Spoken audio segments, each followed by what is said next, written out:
Badlands. Explain those Badlands. That's a hell of a name.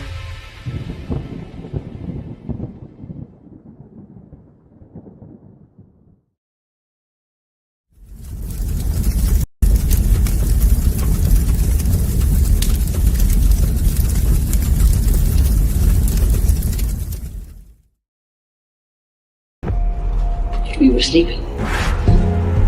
I've been sleeping. I've been turning away from a truth I wanted not to face. There is a wound that won't heal at the center of the galaxy. There is a darkness reaching like rust into everything around us. We let it grow, and now it's here. How many men have you killed, Milo? I don't know. 50? 100? Countless. Countless has a nice ring to it. And how many lives have you saved? 500,000. Population of King's Landing.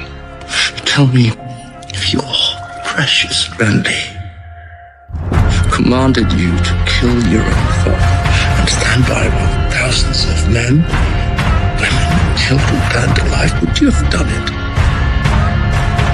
Would you have kept your oath then? Our time has come. We prepared.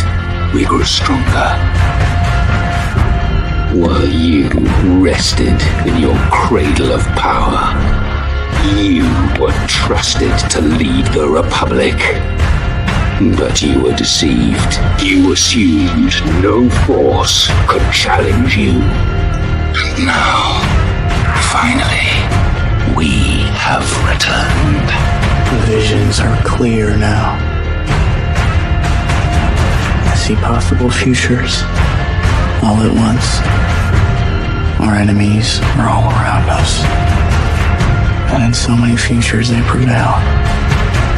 But I do see a way. There is a narrow way through. It's not a prophecy. It's a story that you keep telling, but it's not their story, it's yours. They deserve to be led by one of their own. What your people did to this world is heartbreaking. We gave them something to hope for. That's not hope! We have survived by hiding from them, by running from them. But they are the gatekeepers. They are guarding all the doors, they are holding all the keys, which means that sooner or later, someone is going to have to fight them. I wish none of this had happened. So do all who live to see such time, but that is not for them to decide. All we will have to decide is what to do with the time that is given us. Forgive me. I did not see. I have failed you all. You fool brain me.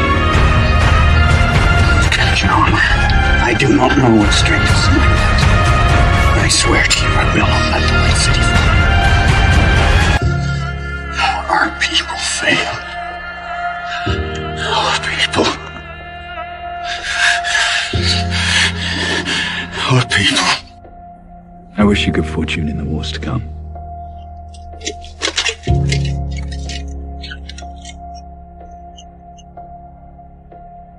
And now it begins.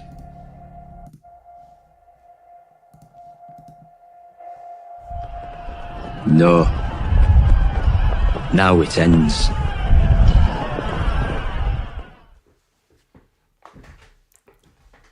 Welcome to The Narrative, episode 27, The Plan to Save the World, the most original title anyone has ever named anything, actually. This is the show. You guys have been screwing around in the info war for like 10 years at least, looking for the plan. And we found it. The plan is tonight. The plan is going to be communicated on this show as soon as I figure it out, as soon as my guest helps me figure it out. I'm pretty sure he figured it out. He's going to tell me. He hasn't given me spoilers as to what the plan is, but we're going to figure all that out tonight. Also, that intro, it hits harder every time. You know, I've been thinking about Boromir a lot lately. I don't really know why. But I think about Lord of the Rings almost hourly, for sure daily. And when I was a young teen watching The Lord of the Rings, Boromir was just kind of a curmudgeon who ended up having a cool death. And these days, I find myself thinking of the son of Gondor, quite a bit. Which has nothing to do with anything we're going to discuss, but I think that if you have not spared some time in your day to think about Boromir and what he was trying to do, then, maybe try to correct yourself a little bit, right? Come clean. How would you have reacted to being around the One Ring? You know that the people who have the greatest desire to do good on behalf of others are the ones most drawn to the power of the ring. One of the interesting things I learned as a grown adult man is that Boromir, you could argue, was actually the most good member of the Fellowship originally, which is why he was corrupted the quickest, because he had the strongest desire to stand up for the downtrodden, where Aragorn was fucking around in the woods a little bit. He was kind of screwing around, and it wasn't until Boromir died that Aragorn promised to grow up and take some responsibility and become the Donald Trump of the Third Age of Middle-earth. So I'm just saying, all right? We could just talk about Boromir all night. We might. But I just wanted to start things off with that. Thank you for the Father's Day wishes. It is Father's Day. Happy Father's Day to everybody out there who is a dad, who has a dad, which I think is everybody, technically. So, it's just a good day. Me and Mrs. Bright and Baby Bright went to a local place, got some fish and chips. Luckily, I live in an area where there were fish and chips everywhere you could possibly think to go.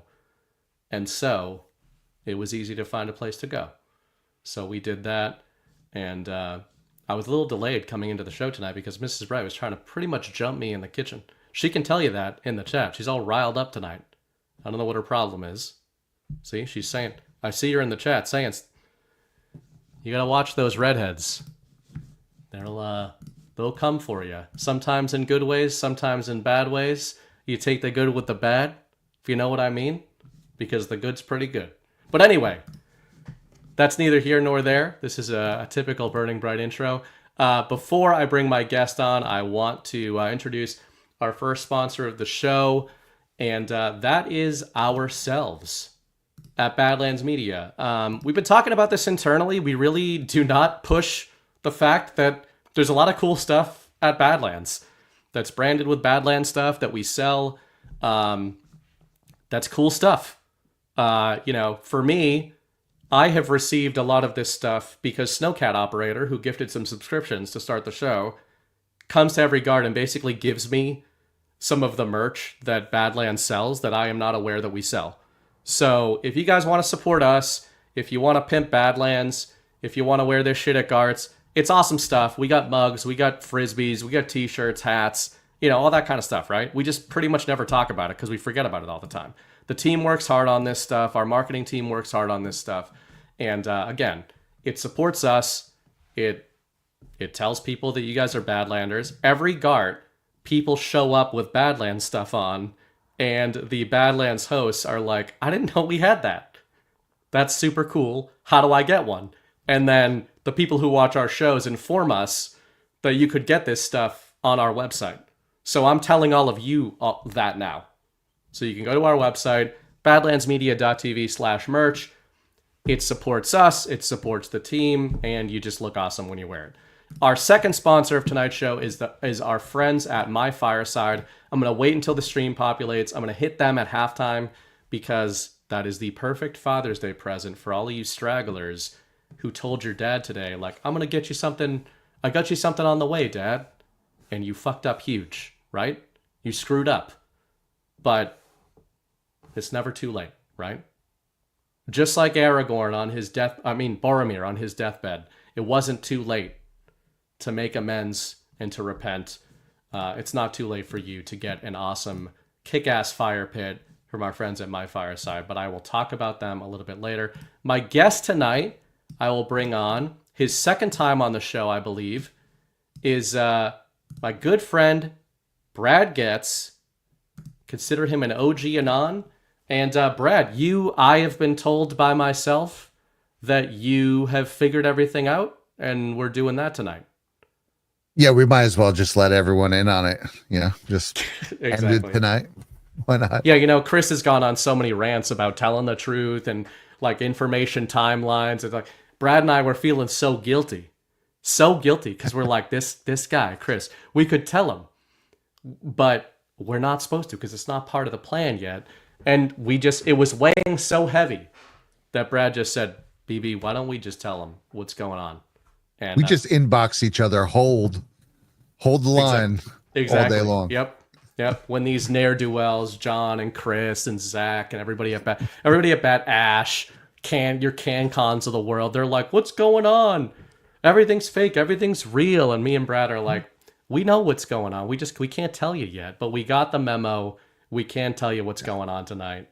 And I'm relying on Brad to do that. Why not? What better way to have Father's Day than the other father of all conspiracies? Exactly. All right, well, welcome to the show, man. I do have one more shit disturbing thing I want to show. I hope you've been reflecting on... Were you reflecting on Boromir already this week before I said that? Because I feel like you probably were.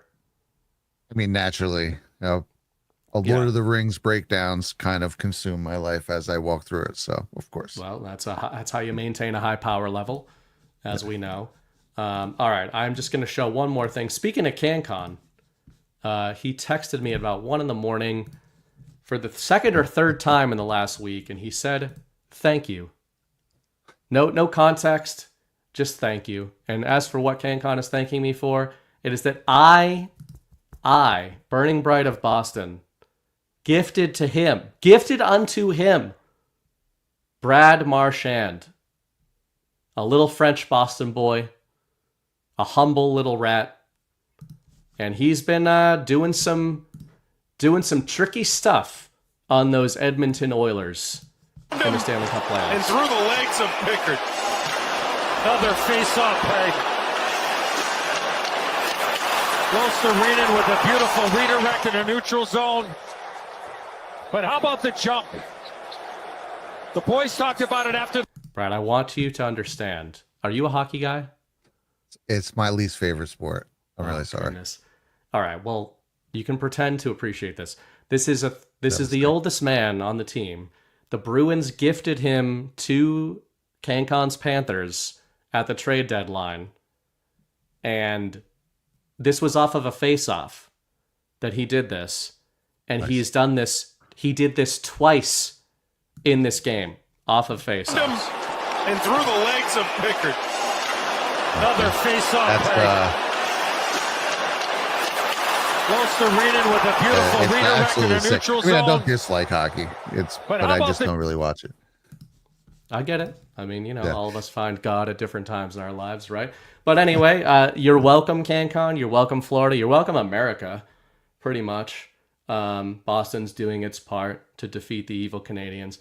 And then the last piece of housekeeping I want to do before we get into the meat of the show is a more somber note, but hopefully celebratory. Unfortunately, I learned of this news on Wednesday night while streaming. Did expect that it was coming, but I did want to pay tribute to our friend Cranop, who is a longtime supporter of Badlands. These pictures, I think, were taken by Snowcat, I believe. If I'm wrong about that, please correct me in the chat, but I believe these are Snowcats.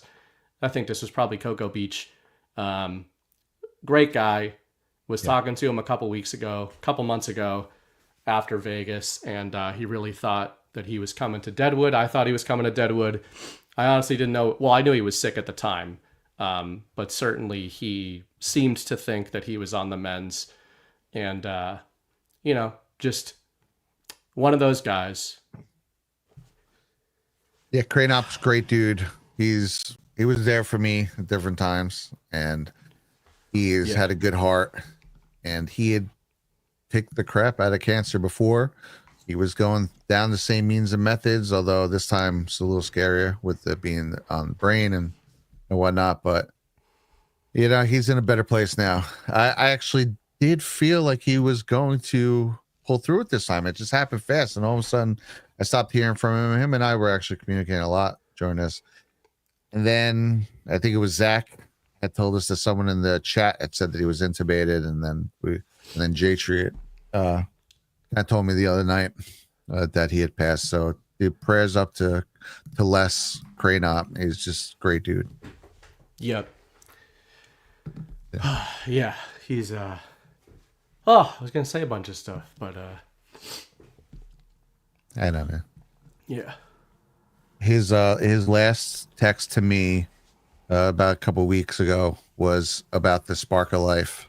And it wasn't a brand new story, but it was a article about them seeing when the sperm, the second it penetrates the egg, having like almost like a spark of brightness at that moment, and that they were able to push. And that's the very last thing he sent me. So wow, it's like symbolic, but also he does a very, very, very faithful man.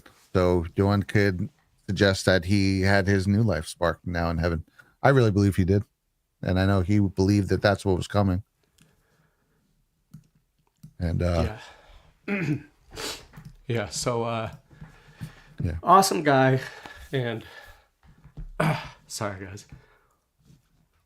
No, yeah, he there was you guys know a lot when we were down in Cocoa Beach.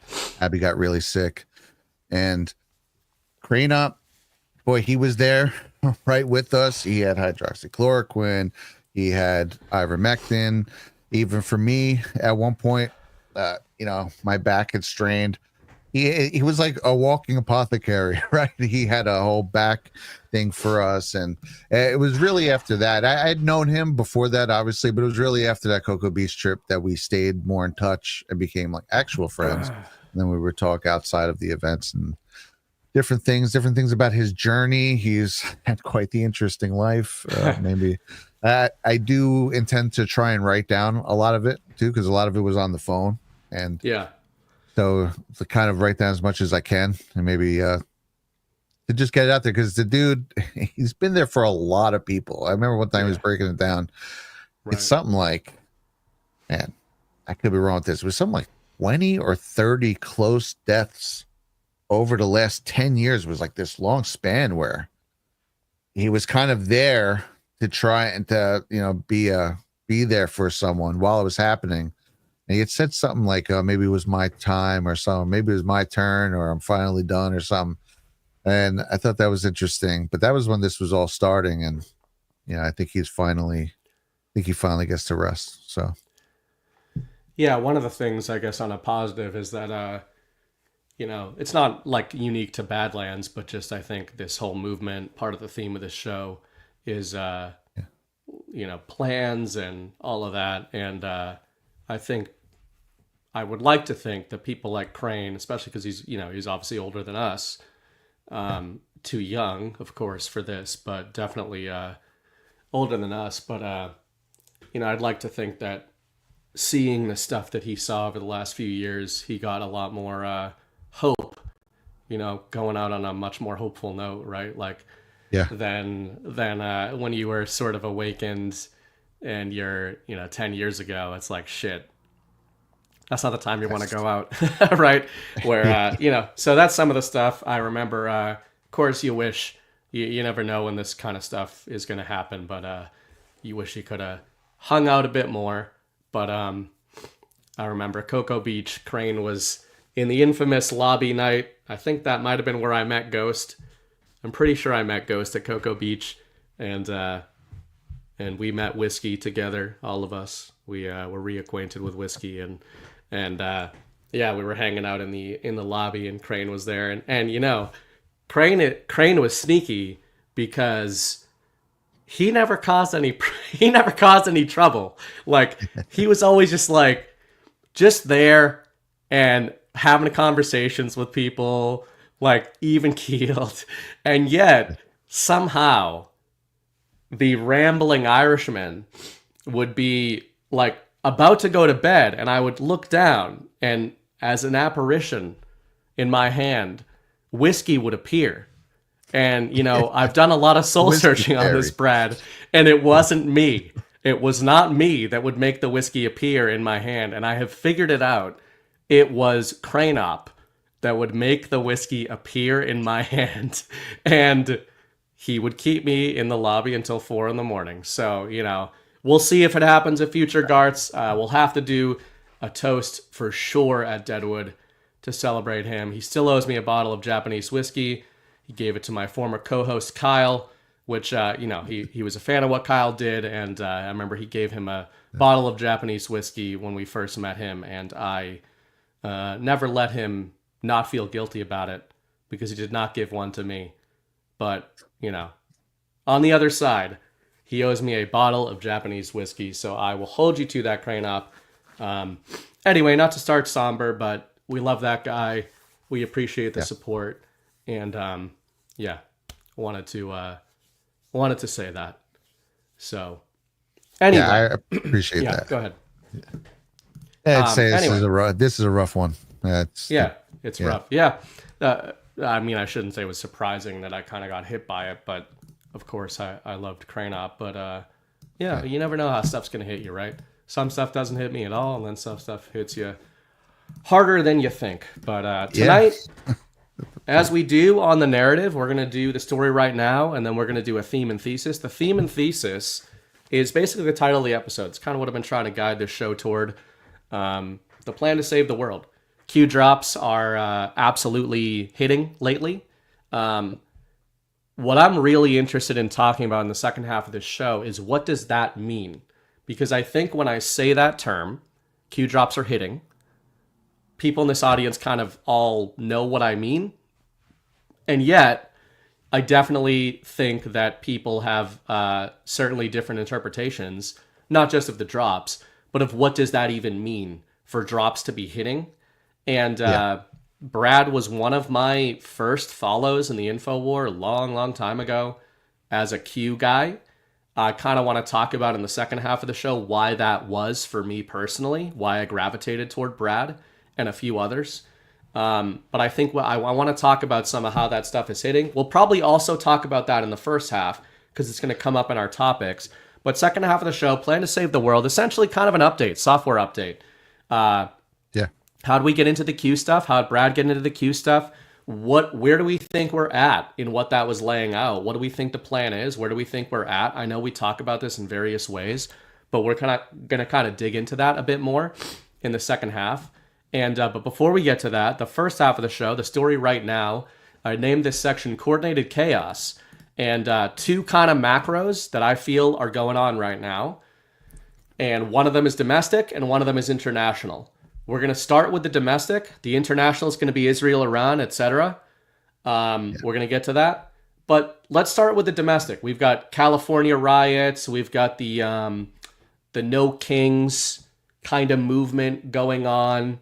And again, from the perspective of information and narrative warfare, I found the last week fascinating.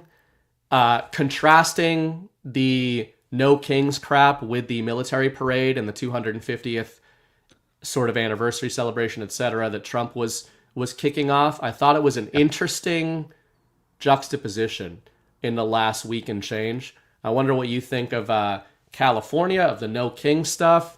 Maybe start there. Yeah, well, I'll say for what's happening domestic and what's happening foreign, they do kind of link up with a lot of the early concepts that the Q drops were getting us to thinking. And I think that's why you guys will see as we go through this, they're actually pretty relevant right now and they're hitting, and we can get into that. But just on a general view, LA, a couple perspectives, what's going on there.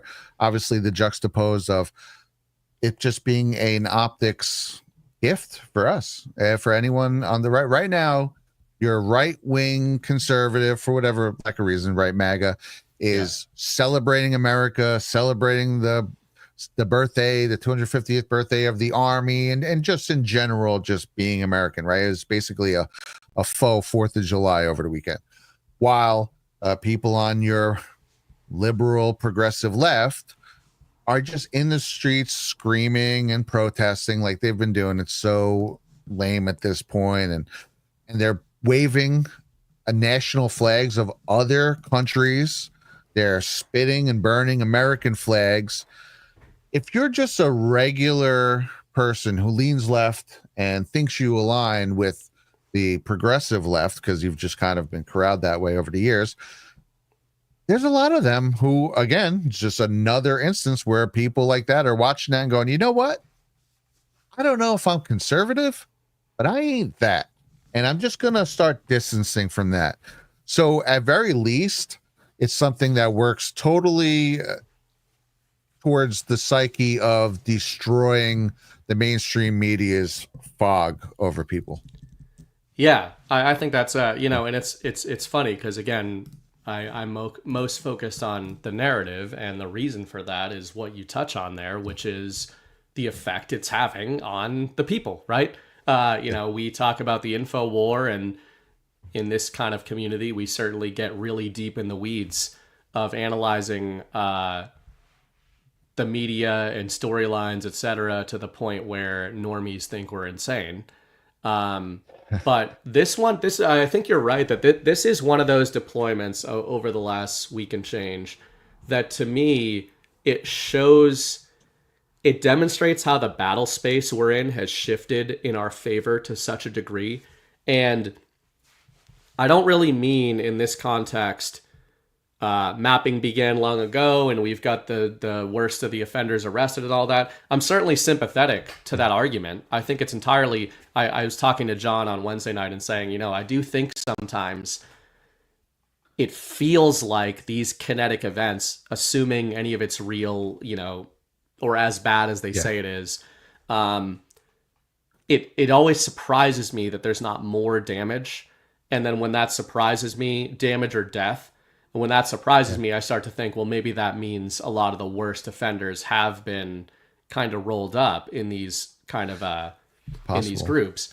But the other thing, what you touched on there, I think that this is one of those stories to me that it's funny because it's complicated, but it's really not. The surface level of it is really effective. The surface level is that you've got anti-Trump people that are demonstrating being anti-Trump by destroying stuff.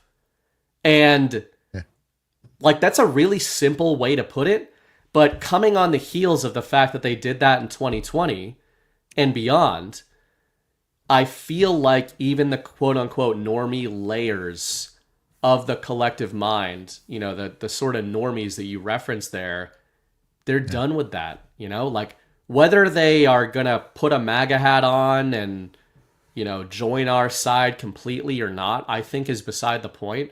I think that even normal lefties, to your point, are like, this is absurd.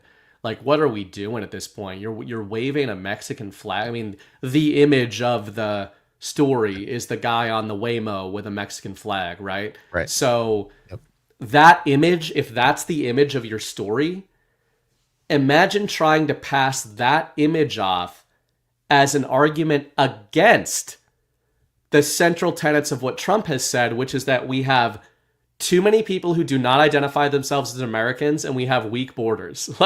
And you're like, well, excuse me while I counter that, Trump. Have you met our friends who are proudly identifying as Mexican while gang members while burning down American cities? Are you sure you think that there's a problem with the border? I refer to something called Overton's goalpost, which is this, right? This is, if you retreat far enough, you start to basically echo your opponent's arguments. And that's kind of what it feels like this is. The enemy is basically echoing Trump's arguments back at him. And I don't think he really needed to do anything during, over the last week for this.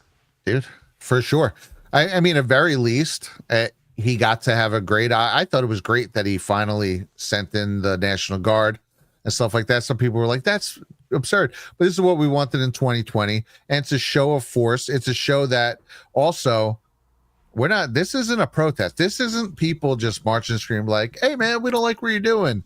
These are foreign nationals waving foreign flags who are burning cars and destroying property, or screaming death to the president, death to America. At what point do you make the distinction that this is an invading force? And I know there's blurred lines on that.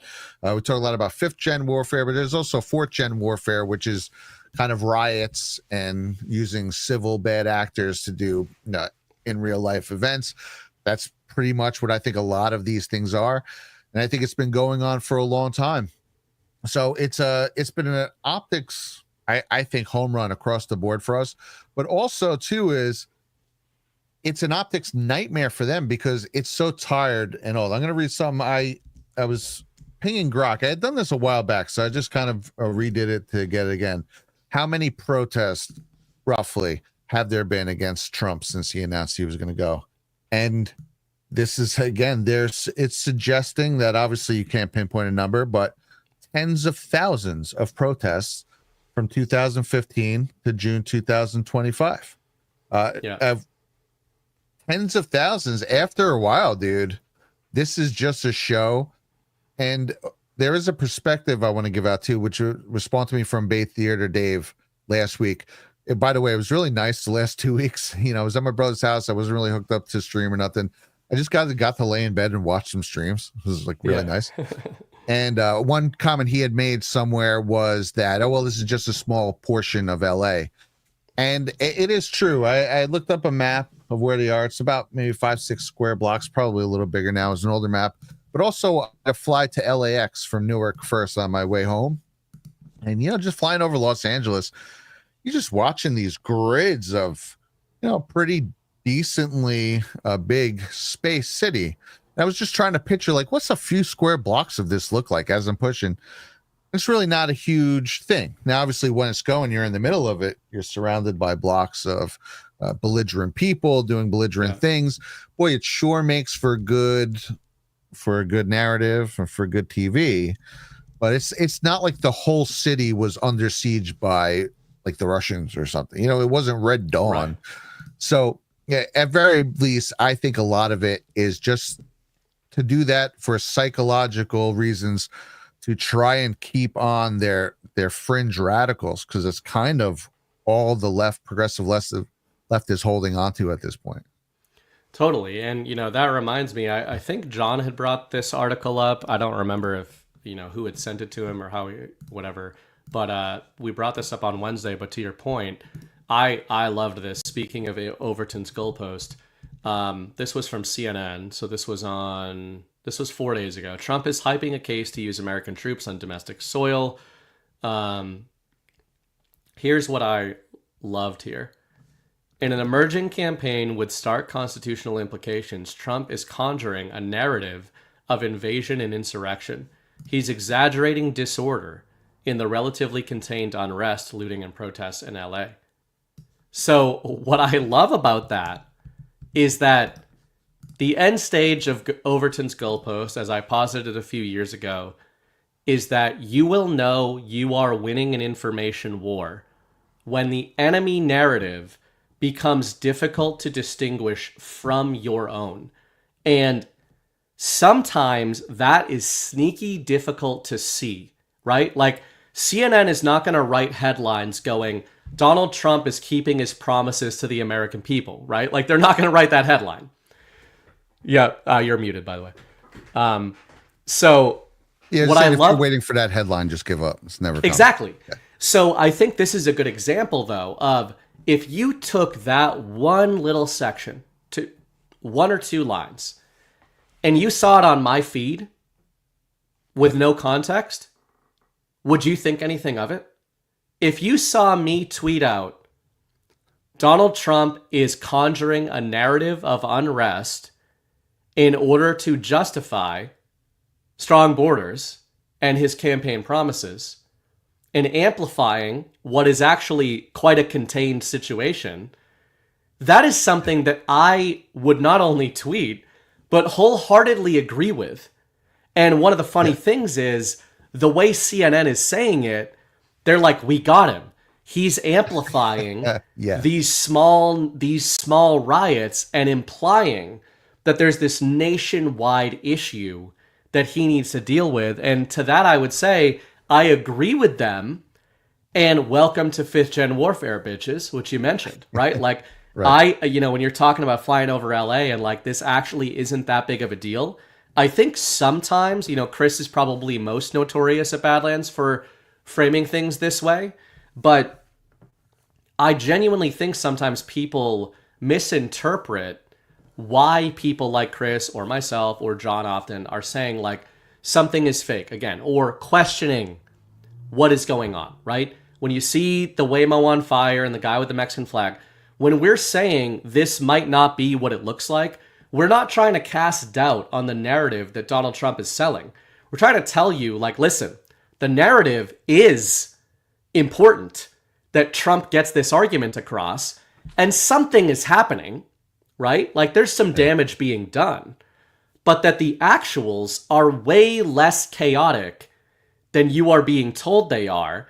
And to me, which we'll talk about this more in the second half, but to me, that framing of things is significantly more in line with the people that say this is a plan than otherwise, right? And the irony is that when you question whether or not LA is burning to the ground, a lot of people will be like, what, do you think Trump is lying? I'm like, no, I actually believe Trump. I think he's telling us the truth, and I think this stuff is mostly under control, and this is mostly for optical reasons. Oh, yeah, well, absolutely. I mean, when they write a headline like that, like you're saying, something that you would post yourself, say, yeah, he's amplifying this to be able to do what he wants to do. There's no like aha moment for us. Like, we're going to read that and be like, oh, man, you really think? Literally, we'll look at that and be like, maybe. And then go on to the next thing. Like who cares, dude? Friggin' some of these things, it's, I get what you're saying about the overarching. They're fake. Well, like the actual thing isn't necessarily fake, but the grand scheme of what's going on about it, right, it is definitely blown up and or kind of twisted a little bit. Yeah, we're in a spy war. This has been my contention from the very beginning. I'm sure you've heard me say it over the years. This is a total war of the narratives. This is a total information battle.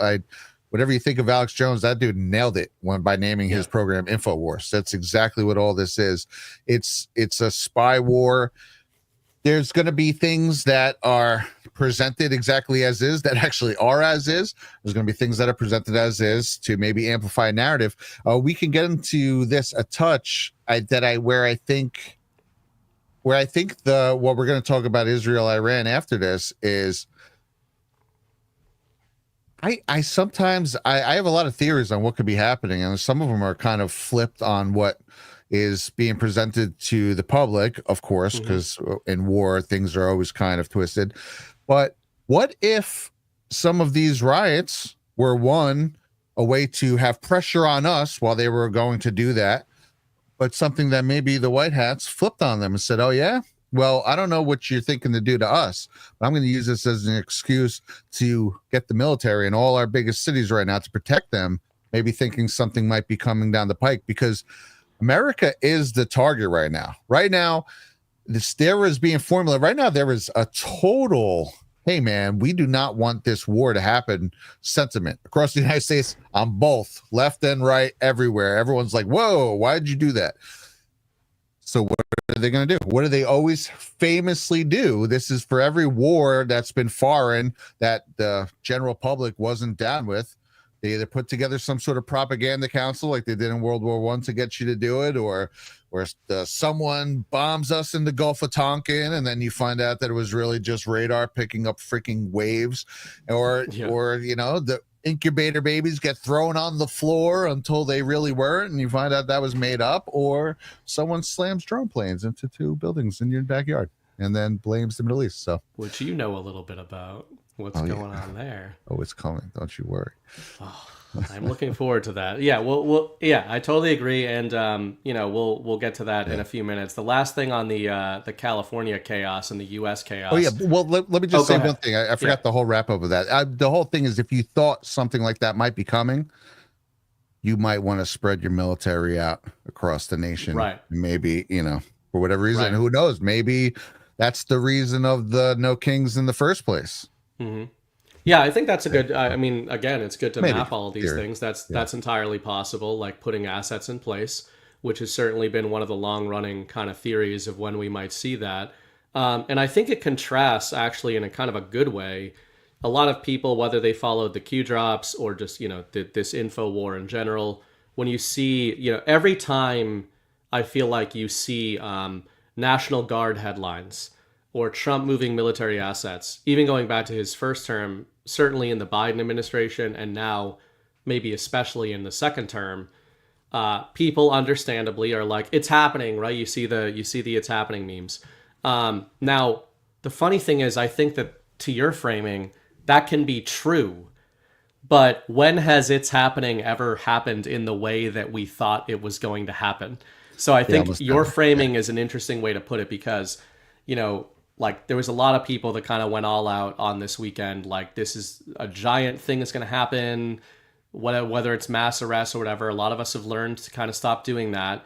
But a lot of big stuff did happen. Yeah. A lot of, we had this unrest. We had the military parade. We had movement of military assets over the last week. We had this stuff kicking off in the Middle East that we're going to get to. A lot of stuff is happening. And I feel like, people can stop the feeling of being rug pulled if they adjust what their definition of it's happening means. To me, it's much more, we're like in a continuous state of things that are happening that are setting up the things that need to happen. Where as humans, we're always looking for, like, did it happen? Like, did it happen this weekend? And you kind of have to sit back and go, what? Did what happen? Yeah. Like, what did you think was going to happen this weekend? So it's a different way of framing that. Like, a lot of stuff did happen. It just maybe wasn't like, this isn't a linear story, in my view, that ends at a certain point in time. It's a continuing thing. Yeah, that's why I'm not a huge fan of the clickbait decodes. Decodes have their place. I'm never really a decode guy, but I understand. I've seen some over the years where I'm like, whoa, that's really interesting. But I think the crux of the clickbait ones, and this isn't to paint them all with this brush, but there are really incendiary ones that are often predicting something that's going to happen, or pretty much just saying, well, obviously this is going to happen. And then, of course, that doesn't happen. And it just, like you're saying, waiting for the one, it's happening moment.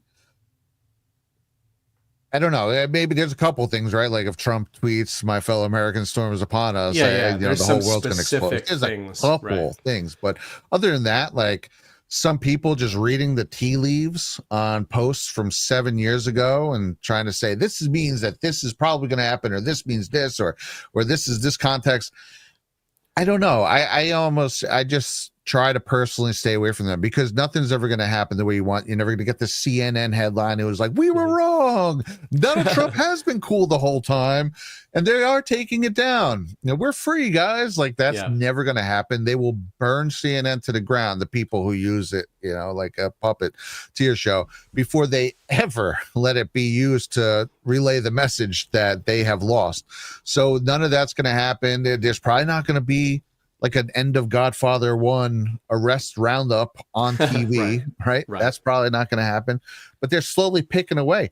And think about this, all the craziness that's been going on right now, while that's been happening very quietly in the background, RFK Jr. fired the whole vaccine advisory staff. One of the people he hired back on was Dr. Robert Malone, which, whoever knows what that means, the implications of that means they're not messing around back there. There's just different things that are going on. Solely, there's all these other operations that are all happening at once, that whenever one of them is in the main frame going, holy crap, well, the news has clearly been tasked with trying to make it seem like the worst thing in the world, and they're really focusing on it because everything is fighting one of these things. 5 other things are right now are in your freaking random access memory of what's happening behind the scenes, working nonstop. So sometimes I think, well, this, Trump has done this throughout the years. He'll purposely twist the knife or poke the bear or say something to get them talking about something, and then other things when I think they're running cover for other things. So I think it's happening slowly but surely, like you're saying. I like how you put that, because to me it's and my thinking has evolved on this. I'm not saying I always felt this way. Like we've all done this thing is happening on Saturday. Right. Like we've all been there. It's not to disparage that. But Bro, I never did that. Ever. Brad never predicted anything in his life. Yeah. We'll get to in the second half. One of the main things I talked to Brad about before the show that I want to get to that he mentioned there is decoding versus digging. Decoders versus diggers. It's not to say one is better than the other, but we're going to have a discussion about what we see as the difference between those two terms.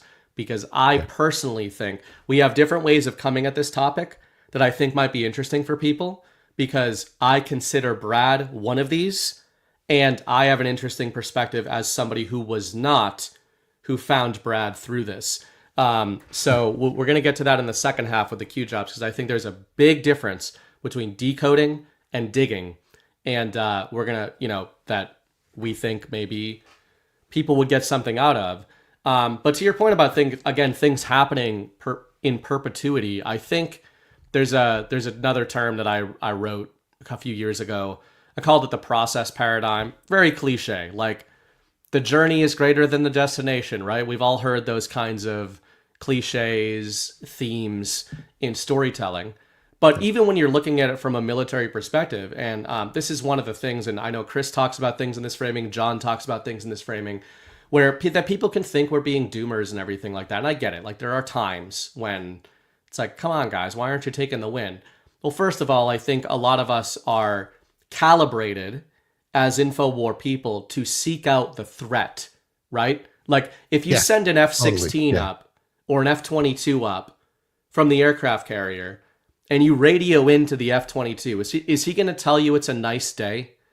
Like, that's not what the guys in the bridge are looking for, right? They're looking for, like, what could be the problem? So maybe for people sometimes, I'm not saying we're F-22 pilots, but just why are we doing this? Like, we call it an info war, right? We have a war posture in the info war.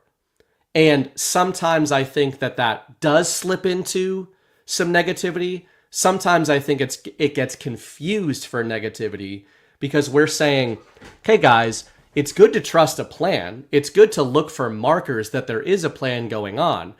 But you do have to think about, what about 10 years from now, when none of the characters that you're following right now are in any positions of power that you are ascribing all of this power to, right? Like, it's not to doom on that. It's just to say the war doesn't end in 2028, right? Like, the deep state doesn't cease to exist in its entirety. So I think that's just more of a commentary on, to me, I don't think threat assessing these things is negative. I think it's more a difference in perspective of scanning the horizon for issues that we could see versus only looking at all of the things that we've done that are good.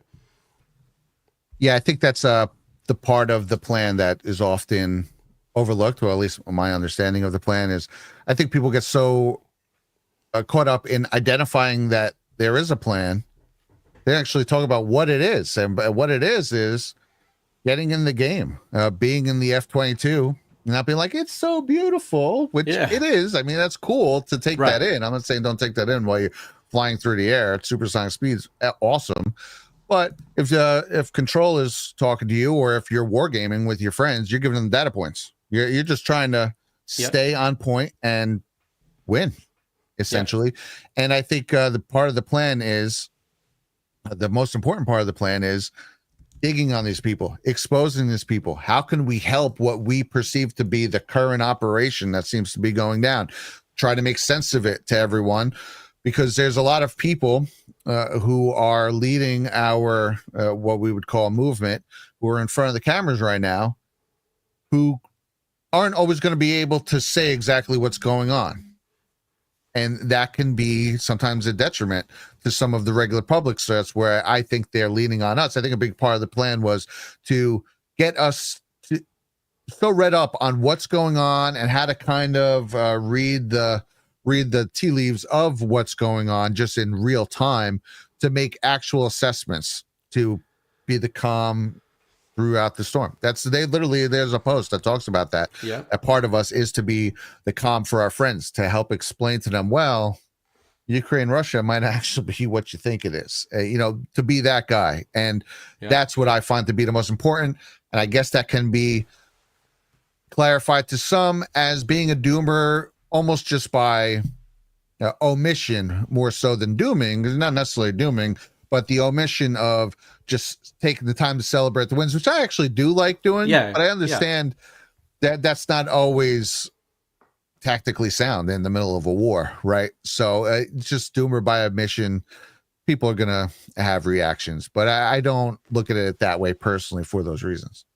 But I think that celebrations is important, and I think that it's important that we have different types of like info warriors, kind of the way, and I'm saying this as somebody who maybe doesn't always do that. Like, I often bring up John and Chris. Obviously, I do shows with them, so I talk to them a lot about this kind of stuff, more so than necessarily everybody else at Badlands. We obviously talk to our co-hosts a lot. And totally. Those guys are like F-22s. That's kind of how I see them. Like they're always looking at the horizon, different ways. They have different ways of doing it. But Chris has even used this terminology before, where he's like a ranger, right? Like Chris is out, way out beyond the horizon, looking for things that could become threats. Chris isn't even looking for threats right now. He's looking for something that could turn into a threat down the line. And, an example of this would be a couple of years ago, Chris was one of the only guys in the info war that was calling out Ron DeSantis like every day, all day, as being somebody who was obviously playing a caricature version of Donald Trump, being backed by all the conning people. Now, I can still believe that he was being used by patriots and that all of that ultimately had a good end. But at the time, when you surfaced anything negative about Ron DeSantis, nowadays, when you say Ron, people in the audience will largely be like, he might be a good governor, but he's a bit of a clown at the same time, right? But like a few years ago, it was just, if you said anything negative about this guy, you were not trusting the plan, you didn't know what was going on. And then when he started wearing high heels and carrying porn around in his pockets and losing debates to Gavin Newsom and like being funded by NGOs, like all of a sudden now it's become like, oh, well now, so this is one of the things we talk about with timelines. Did it become the case that this guy is maybe not what he represented himself as? Or was it already possible to know that 3 years ago?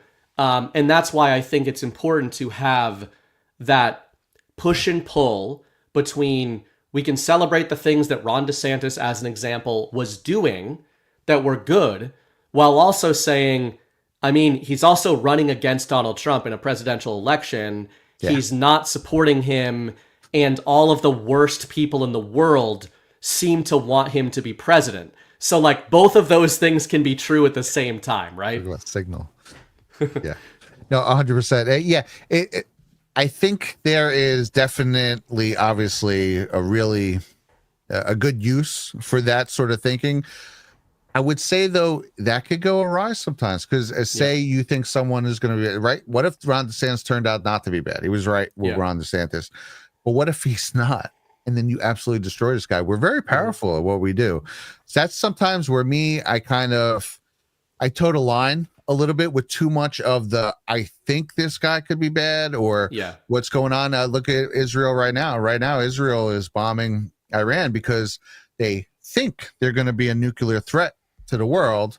And some people think they're very justified in that. And there's some people who are very for it. I personally, and I think there's way more to meets the eye than what's going on right now. I certainly am not for it. I'm not for more war in the Middle East. But again, that was a preemptive strike on someone who you thought could be bad. So I can see that going either way. I think it is good, though, to keep an eye on people and to not totally abandon that way of thinking, because you have to at least be prepared for the moment that someone does turn bad. You just don't want to be blindsided by it. And I think that's where the real merit in some of that comes from. Yeah, I think that's a good way to put it. And that's why I think of this. I often use the terminology. I use this at Badlands, and I use this with the InfoWar. And I hope to eventually use this with the American people. One of the terms I use in my writing is a decentralized collective. Like, that's what I think of Anons as. The ideal form of Anons. It's a paradox, but I think it actually makes sense. The ideal version of Anons is decentralized, meaning each of us is doing what each of us thinks is right in the manner in which each of us believes is important. While also all trying to forward a macro goal while being allowed to disagree with each other, right? And I think that that's why we're not there yet, and I'm not sure that we get there. Like, I'm not sure it's a thing that's possible to completely achieve ever. But the goal, I think this is why you see some pushback, especially at Badlands, toward unity. It's not against the idea of unity. It's against the branding of unity. And if unity means do not question Ron DeSantis, right? I think you pointed out a compelling counter to that. To use myself as an example, I'm not always threat assessing. Like, an example for me would be, I think Elon Musk is a quote unquote white hat. Like, I've done a lot of research on him. I've done a lot of writing on him. I used to be the opposite. This is what I think now. But I've been in a lot of debates, many of them at Badlands, of how that could definitely not be the case. Like, I could be completely wrong about that. We've talked about this. Chris a little bit. Matthew Errett is one of the main guys at Badlands. He wrote a whole series he wrote a whole article last week that I actually edited and published on the Badlands Substack titled "Why I Do Not Trust Elon Musk." Right? So that, yeah. I'm an Elon Musk guy, but we still published that because I think that Matt is operating in good faith. He believes what he's writing, and he's done a lot of research. And I think, as a guy, I actually think it's important for somebody like me to read that, because I've kind of put Elon in the white hat category, and a lot of my writing does that. And it's important to check yourself. It's important to say, like, all right, well, this isn't a CNN article about why Elon Musk is bad. This is a guy at Badlands. This is a guy who kind of goes against the mainstream media, who believes this really strongly. Let me read why he's saying this. Why is he so worried about how MAGA is treating such and such person? And, you can hold those things in your mind, but still think one way about it. And to bring it back to you, I think to transition this into the Israel-Middle East situation, Israel-Iran, I've been calling this whole thing the Kobayashi Maru since 2023, the impossible task for anybody that is not a Star Trek person. Ironically, I was not a Star Trek person, even though it has a lot of great refrains I can steal from my writing. But I've been saying that since 2022, 2023, the Middle East is the Kobayashi Maru for Donald Trump. And I think Donald Trump is Captain Kirk, and I can flesh that out a bit more, but I think Brad sees it in a pretty similar way. And I think this dovetails into that tension between, trusting in the plan while also being willing to say, as you mentioned earlier, patriots are not always going to hold your hand and just tell you, this is the good guy, this is the bad guy, this is what's going on. I think this situation, more than almost any other, is an example of that. I wonder what you think about it. Yeah, patriots definitely aren't always going to hold our hand. And I think that, I don't know. Oh, wait, why don't you break down the Kobayashi Maru? Was it Maru? Is this from the Kobayashi Maru? Yeah. So you'll probably like this. You're a Star Wars guy. 10 when I saw the Wrath of Khan, but I've heard people mention this before, this conundrum. Yeah. I am going to paraphrase this, and I am not a Star Trek maxi. I just use it as a metaphor. So the Kobayashi Maru is a training exercise given to Starfleet Academy cadets. And I believe it's given to people who are show the highest promise, who could be given command of a Starfleet, or whatever they call them, a starship. So in the Starfleet Academy, the Kobayashi Maru is a scenario in which the captain of a ship that is training is granted with basically a no-win situation. So he comes upon a situation in the galaxy where another Starfleet ship is being attacked by Klingons or whoever they are, like the other guys. I forget their names. Yeah. So Starfleet ship being attacked, right? That's the scenario. And their simulation runs the scenario and tells the captain, if you intervene and try to rescue the members of the other Starfleet ship, both crews of both ships will die.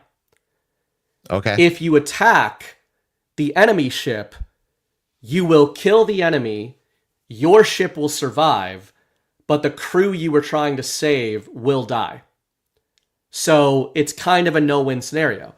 Okay. The correct decision is apparently to attack the Klingon ships, save as many people as you can, and escape. That's how they drew up the test. Okay. And this is a simulation in Starfleet. So the test is going to run based on an AI algorithm, and it's going to judge you based on how many people you save and how many enemies you kill.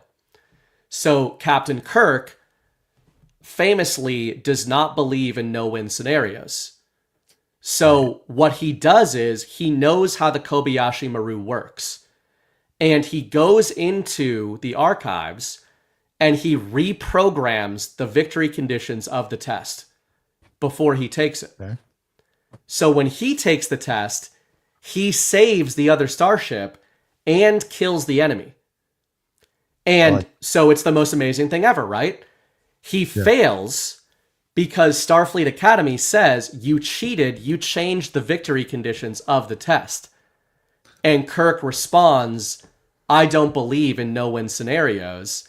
And it's kind of like the metaphor of it is essentially, if you reprogram the victory conditions of the test, aren't you winning and aren't you doing the ultimate goal of what you are supposed to be as a Starfleet captain? Like, you are finding the ultimate loophole to save as many people as you possibly can. And the reason I think of that test is when I apply it to the Middle East, you've got neocons who are like bomb Iran, and then you've got far left who are like bomb Israel, rescue Iran, rescue the Palestinians. And to me, it's the US as Captain Kirk looking at the ships, and we're being told that this is a binary situation. And I do not believe it is a binary situation, which before the show, the way you were talking about how you see Israel-Iran, I think is pretty similar to that. Yes, I think so as well. Okay, I love that. I've never heard that actually broken down like that. And boy, I could go off right now on many situations that I feel like have paralleled that, even COVID-19 being one of them. And you can. A lot of no-win situations have been thrust on the MAGA lap, right, over the last 8 years. But that we've watched Trump somehow navigate, and where you're like, how's it going to get out of this one? And he does. The Middle East. Oh, man, the Middle East is something I've been studying for a long time. And boy, that is a whole smorgasbord of no-win situations for everyone involved. Obviously, what you would want if you're Trump right now is to save as many Israeli citizens and as many Iranian citizens as humanly possible in somehow intervening, right? These wars are fought with officials who are not on the battlefield. It's literally the lyrics of War Pigs by Black Sabbath, if anyone is familiar, who just use their soldiers as pawns, who then also in this case, because they're just bombing each other's cities, regular citizens are getting caught up in it, right? So how do you get to this neutralized without overtly maybe pissing off your allies, right? Israel is technically our ally, although I'm not sure what they ever do for us, but we're their ally, I guess. We've been told, Brad. Yeah, the greatest ally. Iran, dude, I think he sees through Iran. We people who study the Q drops have been presented a much different story of Iran from the beginning. That's actually some of the earliest things in the Q drops, and we can go through them a little bit in a minute, but that would have you pretty much the idea of what they have put forth is that Iran, kind of like North Korea, was a proxy. It's kind of a deep state globalist cabal proxy boogeyman. Maybe not both exactly the same, but North Korea and Iran are mentioned in the same breath an awful lot in those early drops. And I think you could look at what he did with neutralizing the threat that was North Korea right up until Donald Trump got into office and apply it to what they're probably attempting to do. A little different, obviously, because there's different regions and different avenues you have to go down with Iran. And then it makes you wonder, well, if that's happening right now, why is your greatest ally just dropping bombs on their head? Are they purposely trying to mess up negotiations? What's going on? Is this a message to you? I also think there's evidence over the years that Israel, like for instance, during the Iraq-Iran war, Israel was sold about $500 million worth of weapons to Iran. So there's certainly an avenue there. They certainly seem to flat tire the Soleimani. So what was that? Is he somehow connected? Why wouldn't you want that to go down? And basically, America just went through with it. But Israel tried to stop that.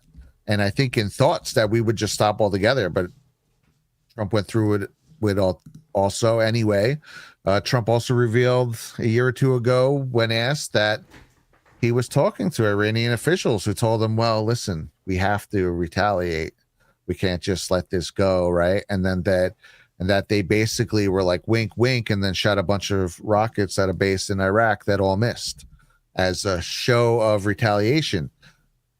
Has Trump already cut the strings of Iran in the way of North Korea? There's a lot of thoughts going on with this. Has that not been announced the way it was announced with North Korea as bait right now? I don't know. Any thoughts on any of that? We'll go. Yeah, well, I'm going to play a clip, actually. Our good friend, The Storm, has arrived, posted this a couple of days ago, to your point. Shout out to Storm, one of my favorite follows for sure. And to your point there, this is what Trump said, and this is why, when you're following certain people who are saying that you don't have permission to question Israel if you haven't read the Bible or the Q drops, they can go fuck themselves as far as I'm concerned. But, you watch something like this, to Brad's point, we might not know exactly what's going on here, but Trump has been telling you in advance, far in advance, to Brad's point, that whatever is going to go on here is certainly not going to be Iran bad. And that's the end of the story. And here's a little clip to give you a little bit of context in case you have forgotten this. This is 2024. Before you go too far, would have never happened with me. I had Iran in check. We hit them very hard for something that they did, and they had to hit back. They feel they have to do that, and I understand that. Do you know they called me to tell me we're going to hit a certain location, but we're not going to hit it. It's going to be outside of the perimeters. Who called you? Iran called me. Iran called for me. And they let us know, and we had 16 missiles went off. I believe it was 16. 6 or 7 failed in the air. When was this? This was prior to the attack on a fort that we had where they hit back. Do you remember when they sent 18 missiles or 16 missiles? 5 failed. They let us know, don't move. We're going to have to hit you back. Psychologically, we have to do that because we hit them on something. You remember. They sent 16 or 18 missiles, and we knew they weren't going to hit inside the fort. And the media was going, and now I reveal it, the media was going wild because they say it's strange. They're very accurate missiles. How come they all missed? Nobody was killed, if you remember. Yes, with all of those missiles, nobody was killed. Now, they had to do it because they have people and they have to show strength. So they aimed the missiles, but they said, please don't attack us. We're not going to hit you. That was respect. We had respect. So yes, people in the chat, obviously, we've seen this before, many of us. He pretty much is saying 17 twice there without saying it because he makes sure to tell you it was either 16 or 18 missiles twice. And I think that's, I do think that sometimes it gets overblown, but I think that that's a 17's comm. But to your point, Brad, Trump, that was a year ago. And that's not the only one. Trump has given, in recent weeks, Trump has been talking about bringing Iran to the table, about normalization, renormalization is the term he's been using. And then, as our friend Ghost has been talking about quite a bit, obviously everybody knows he's been doing a lot of commentary for the last couple of years on Israel. But recently he's been talking about the fact that, again, in Trump's Middle East tour that he very recently did, he was giving a speech in Riyadh talking about making peace with Iran and saying that we don't want to be dropping bombs. We want to be making peace. So again, it doesn't mean, I'm not sitting here saying that this means everything that we are told Israel is doing is automatically bad and that there's no plan aspect to it. I don't think that's the case. It's more so to say, some of what you're going to talk about with the drops that you wanted to bring up. There is a lot to Iran, and I think you bringing up the North Korea analog is a good one for people. Chris talks about this a lot in different framing where, he talks about good twin, evil twin, right? But one of the ways I frame this is our audience is very comfortable with separating the idea of the United States from the US deep state, right? But a lot of people, even in MAGA and the truth community, are not able to do that with other countries. They say, Iran did X, Israel did Y. It's like, no. Factions within Iran did X, factions within Israel did Y. Mm-hmm. The interesting part is trying to figure out who is who and why they're doing what they're doing. Right. It's the equivalent of someone from Europe referring to all the misdeeds of our CIA as America did this and America did that. Right. And they do often overseas talk like that. And it's annoying because it's like, dude, America and Americans, one, we don't know half this stuff's going on. Two, we're definitely not on board with it unless we're psyop to be on board with it. And three, we would also like to get it out. That's a deep state that has infiltrated us. Again, you're saying, then it's the opposite where people will take some of the machinations of the Mossad and some of the bad things they've done, like Israel this, Israel that. I'm pretty sure your typical Israeli citizen doesn't even know those things are going on and wouldn't support them if they really knew the actual ins and outs, not the psychological torment that's being thrown on the TV to them. So yeah, I like that. I like that distinction a lot. And of course, that's why I just don't love the hard stance lines. There are people out there who they see Israel in the wrong with Hamas, and their answer is to totally stand Hamas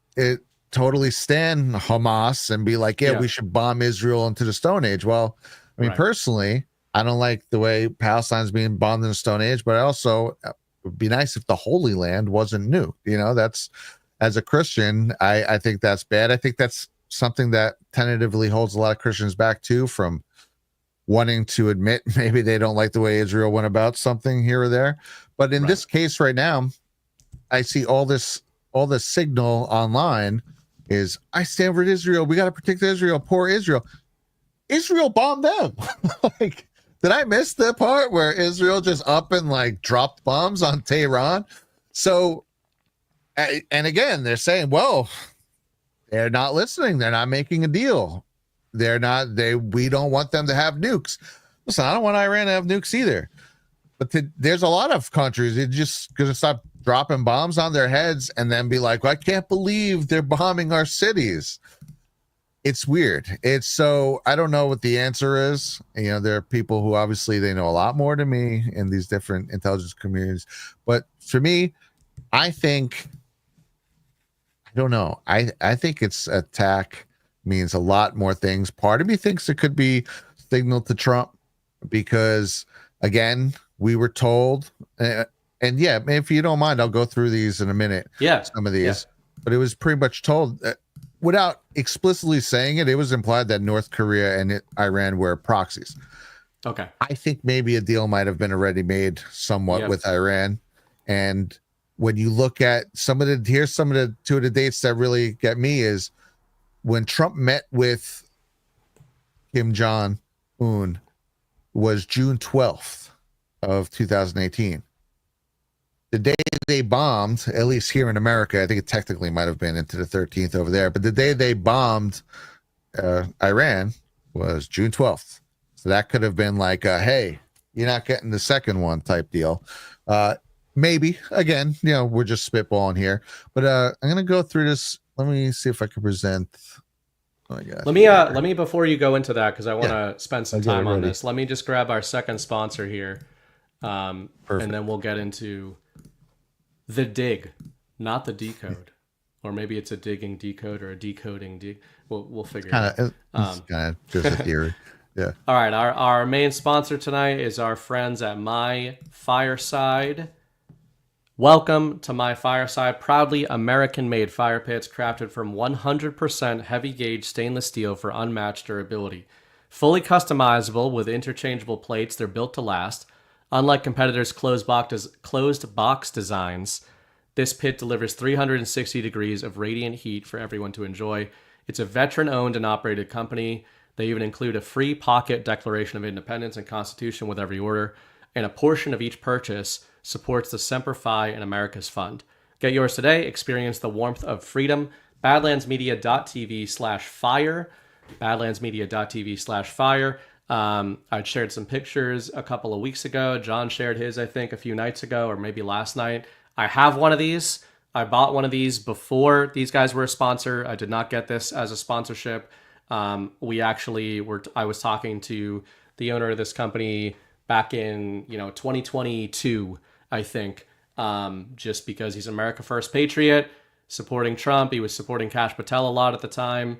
I really wanted a fire pit. I was building a fire pit out back in my yard, and I decided to call him up and ask him the deal on his pits. So recently, sick, dude. Yeah, we formed an affiliate deal with them. So obviously, you guys help. If you guys buy a pit from him, you support us as well by doing that. But they're awesome stuff. 12 gauge or whatever gauge steel it is. Mine, they can rust eventually, but because any steel can. But mine has been out there now. The first season, I put it in my barn after I was done with it for the season, and then I was like, these things are heavy duty, and I don't want to carry this shit into the barn every year. So the last 2 winters, it has stayed in my fire pit through blizzards, and that's ready to go. It is ready to be lit tonight. So, yeah, they're great stuff. So support them. They support us. Great Father's Day gift. And as I've said before, I grew up a pyro. I was a little camper boy. And a lot of guys I know been building fire pits in their yards the wrong way. They've been building these chimney-style fire pits that have no oxygen coming at them. If you want a fire that's going to keep going and go well, you need breathable, 360-degree elevated fire pits. And that's what these things are. And then the thing I never talk about or always forget, they have the interchangeable panels on them. So I've got like a woodland scene, an American flag, a Constitution quote. John was saying that I think we've got a Badlands logo design being etched into one of those plates that you can also get, and you can do customizable ones. So they're pretty sweet. Support them if you want to support them, and if you need a fire pit. That's really cool. I didn't know they had the customizable panels. Because sometimes it's like you want several different things, right? But you got to pick one because it's a big purchase. I like that. Yeah. You can take them on and off, and it's not. You don't even have to like screw them in. You literally just they just hang on and off. So you just pop them on and off. So that's great. But anyway, yeah, you said we're gonna bring up some early drops here with Iran. Yeah, I think it's a good North reminder. Korea, some of this game theory. Yeah, exactly. I think it'd be just good to kind of reload this file, if you will, just in the context of what's going on right now, because it seems relevant for one. Yeah, and if you want to add me to the screen. Okay, so again, the drops right away, they talked a lot about in North Korea and Iran, right? This is an early one. Now, remember, again, it wasn't June 2018 till Trump goes there, makes the deal, right? They're probably talking about it about a month or two before. But this is how far before that. This is November of 2017. Says straight out, North Korea is not being run by Kim. He's an actor in the play, right? And so that's kind of crazy. If you're not really familiar, like, oh, this is not being run by Kim Jong. It changes the way you think about things, right? So then they're also talking about, in the same breath, of Russia and China here, and talking about false flags. But then when it really gets into it, eventually they start talking about it in the context of the Iran deal and North Korea kind of being linked up. And here it says, would I blow your mind if Barack Obama has been to North Korea? Perhaps he's there now. Why does administration do little to slow their nuclear missile capabilities? Who feeds North Korea with strategic intel? Iran.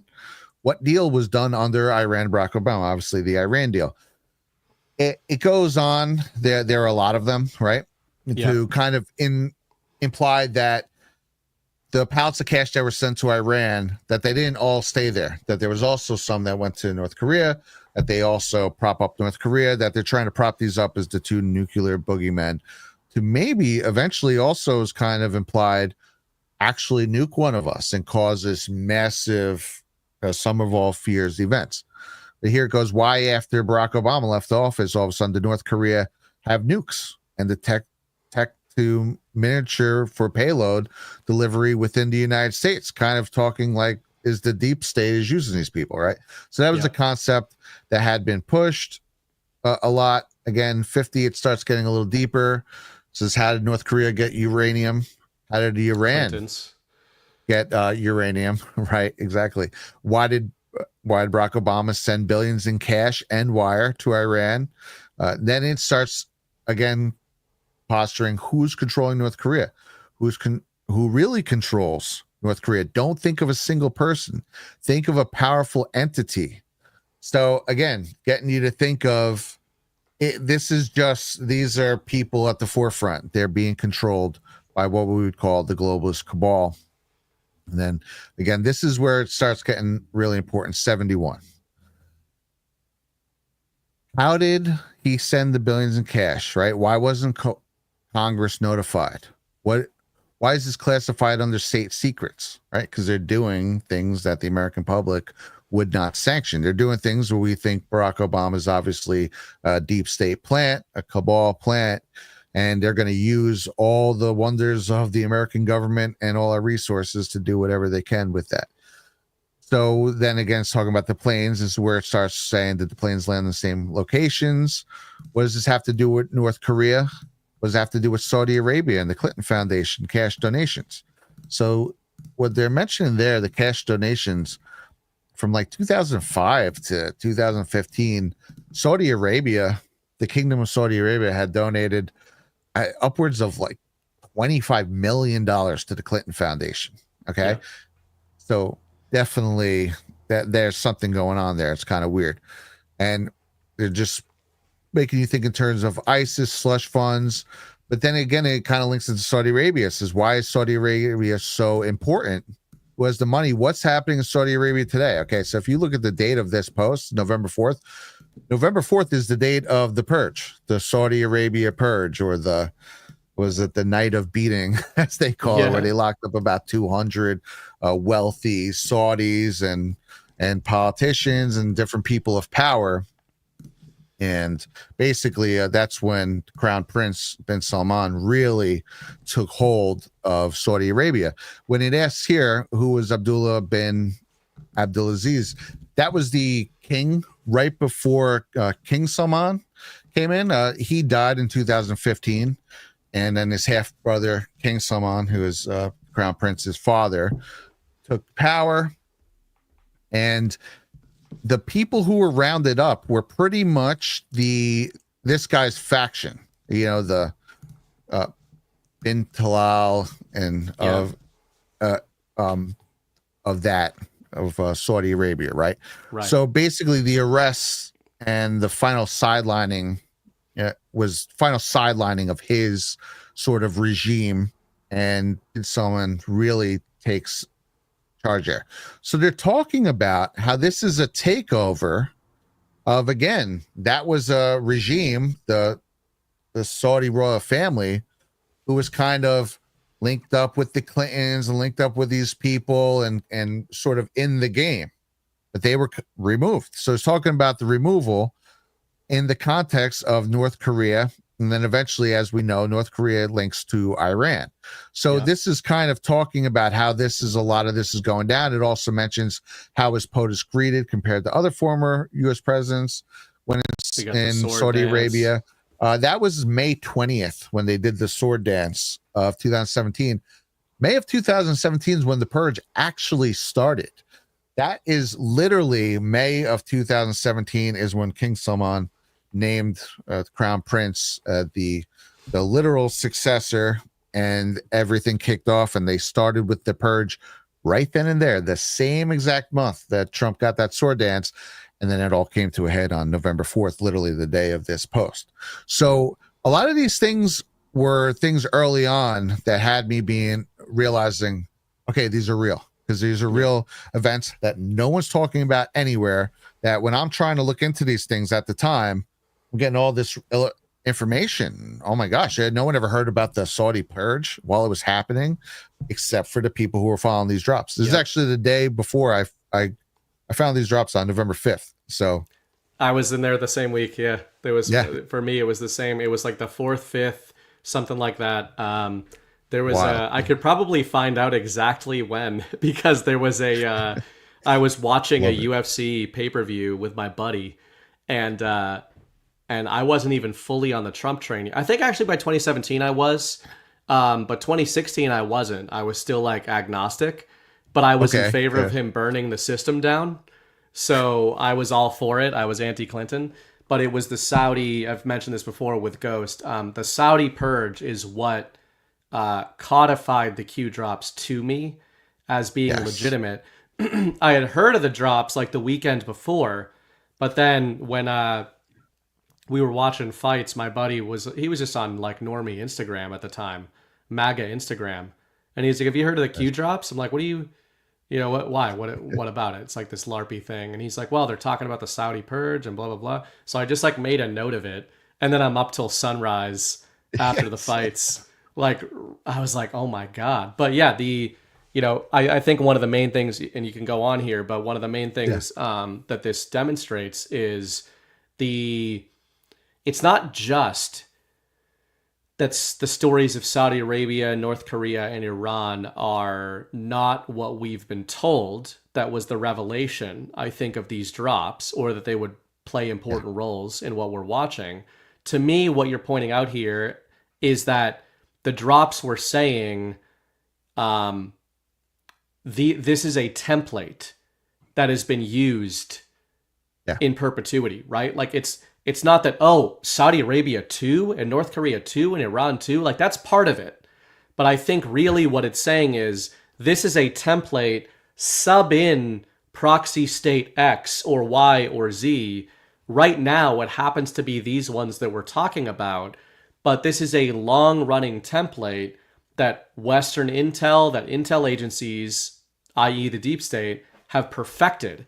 And one more point on that before tossing it back to you is that, and Chris says this in interesting framing as well, the North Korea, let's use the Saudi Arabia example. The reason the Saudi Arabia template was so effective for the Western deep state is that it's not enough for them to just propagandize people against a country. They also need quote unquote actuals, right? The name of the show is The Narrative. I focus on narratives. I am not naive enough to believe that it's only narrative. The thing with Saudi Arabia, as you've been digging into with 9/11, is that if you can tie actuals to the narrative that you are telling people, the reality, the seeming reality of the story that you're telling becomes exponentially stronger.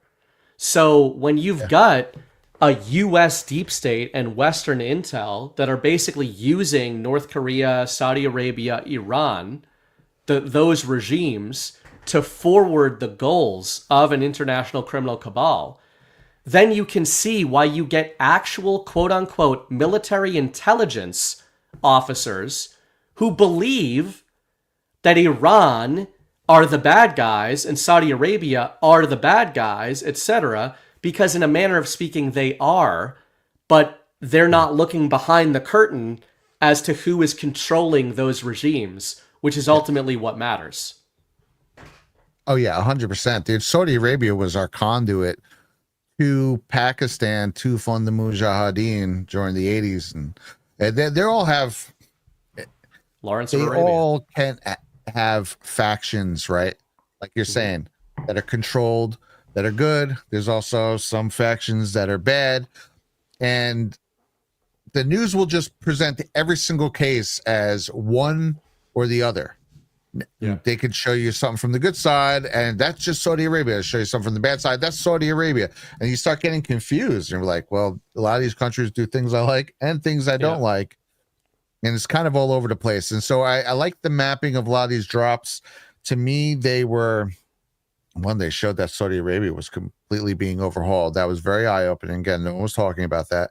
And two, this was the back door, right? This was the backdoor intel from the Trump administration, in my opinion, where what's he gonna do? He can't just come on the TV and be like, oh, by the way, yeah, I met with these guys in May, and now they're overhauling their country, and they're totally in on retaking over the world.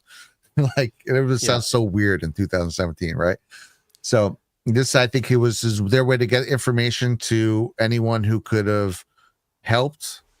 And also for other things that we'll talk about, right? We're going to talk about what we think the plan is in a little bit. But just moving on real quick here. Again, this is just building a little bit. They kept harping on North Korea. Who controls North Korea? Basically getting you thinking like, dude, not everything's as a seam. And again, North Korea and Iran are almost always in the same drop. And this is why I feel like this context is important moving forward with what's going on right now. The Iran deal was clearly a way to arm their proxies. We know they do this a lot of times. And I'm going to skip ahead here. Just again, this is one where they start talking about proxy wars and North Korea, thinking of expand your thinking of Iran and of North Korea as proxies. And then we get to, let me go to this one. Let's go to 425.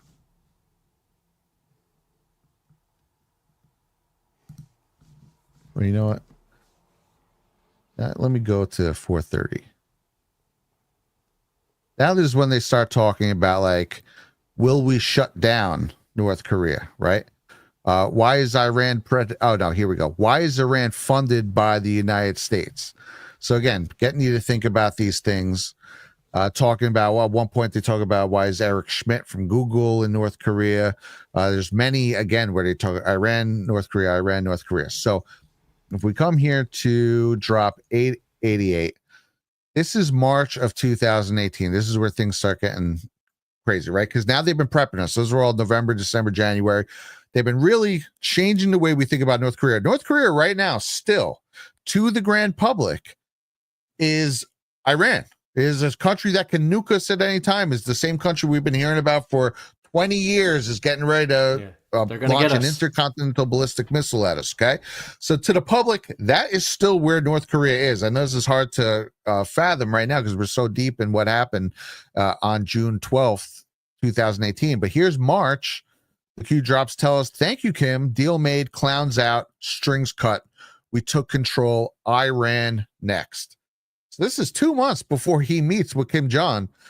And again, to me, this is one of the greatest proofs. If you want to just look at the proofs and say, is this really coming from Trump administration?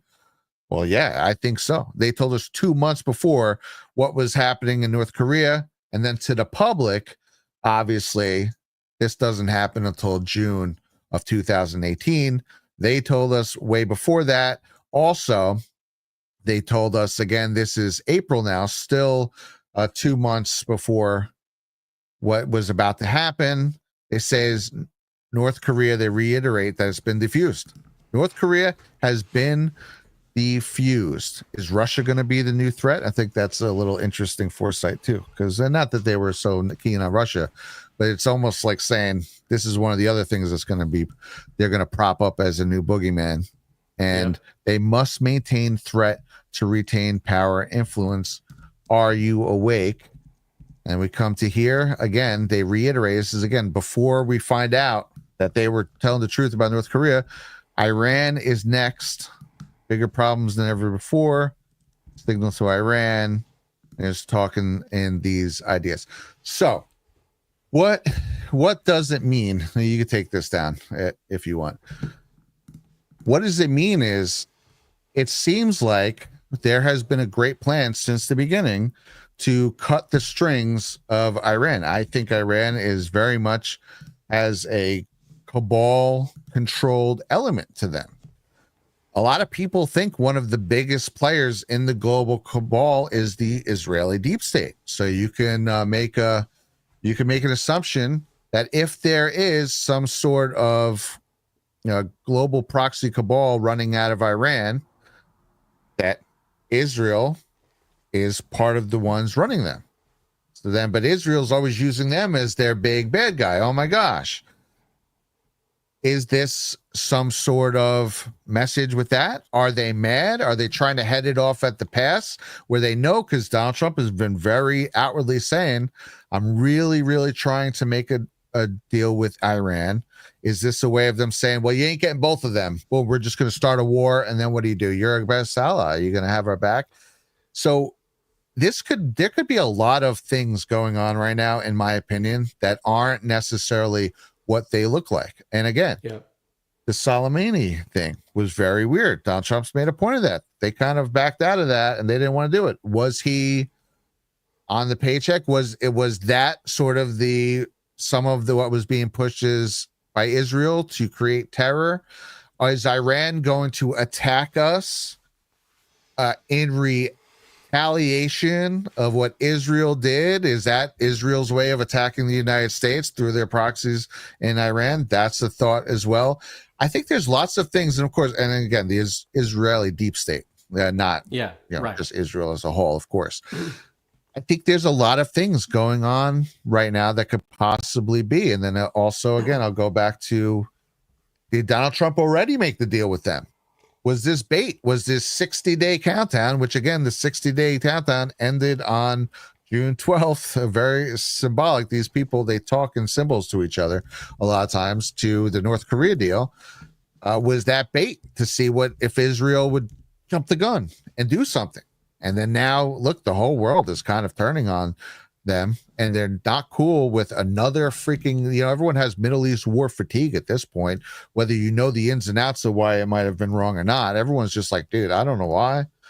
Can we not do this again? And it's really made them look bad because they are the ones who drew first blood.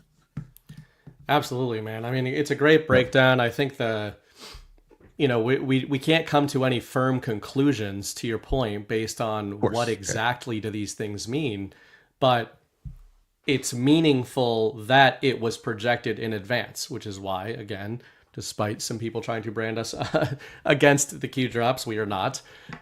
We use these in the way that we use them, which again, we'll talk about that more esoterically in a little bit after the Middle East topic. But this is a great example of that, of saying, okay, it's impossible to ignore that this stuff was all laid out in those early drops.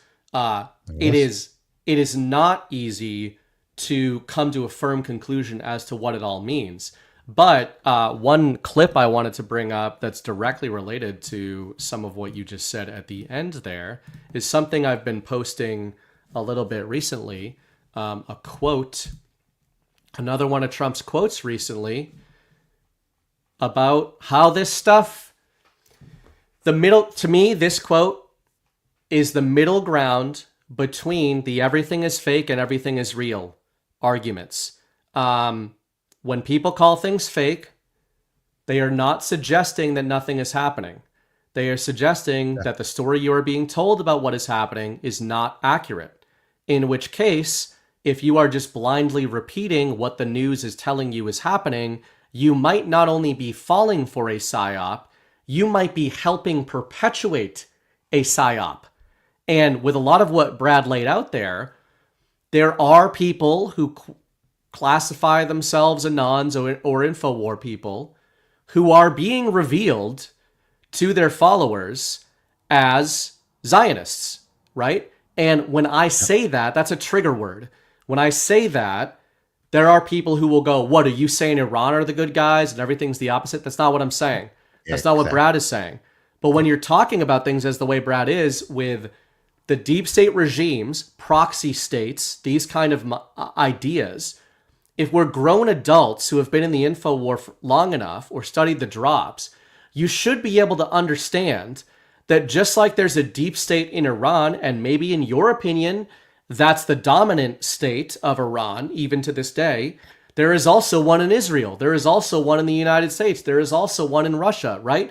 And where the debate comes in is what stage, what state of control or lack thereof does the deep state element, the evil twin, as Chris Paul would call them, what state of control do they currently wield over that given state? I think that is interesting to talk about. But when you're seeing people in the info war that follow the drops or that fancy themselves, Anons just being like, yeah, we're getting Iran, we're blowing them up, long live Israel and etc. It's like, I don't quite think you're picking up what Trump is putting down, in my opinion. Yeah. And I'll just, before I pass it back to you, I've got a few data points on this that I think are kind of interesting. I'm going to start with this little clip. I think Trump is telling you here that you can't actually have actual things happening while they're also fake at the same time.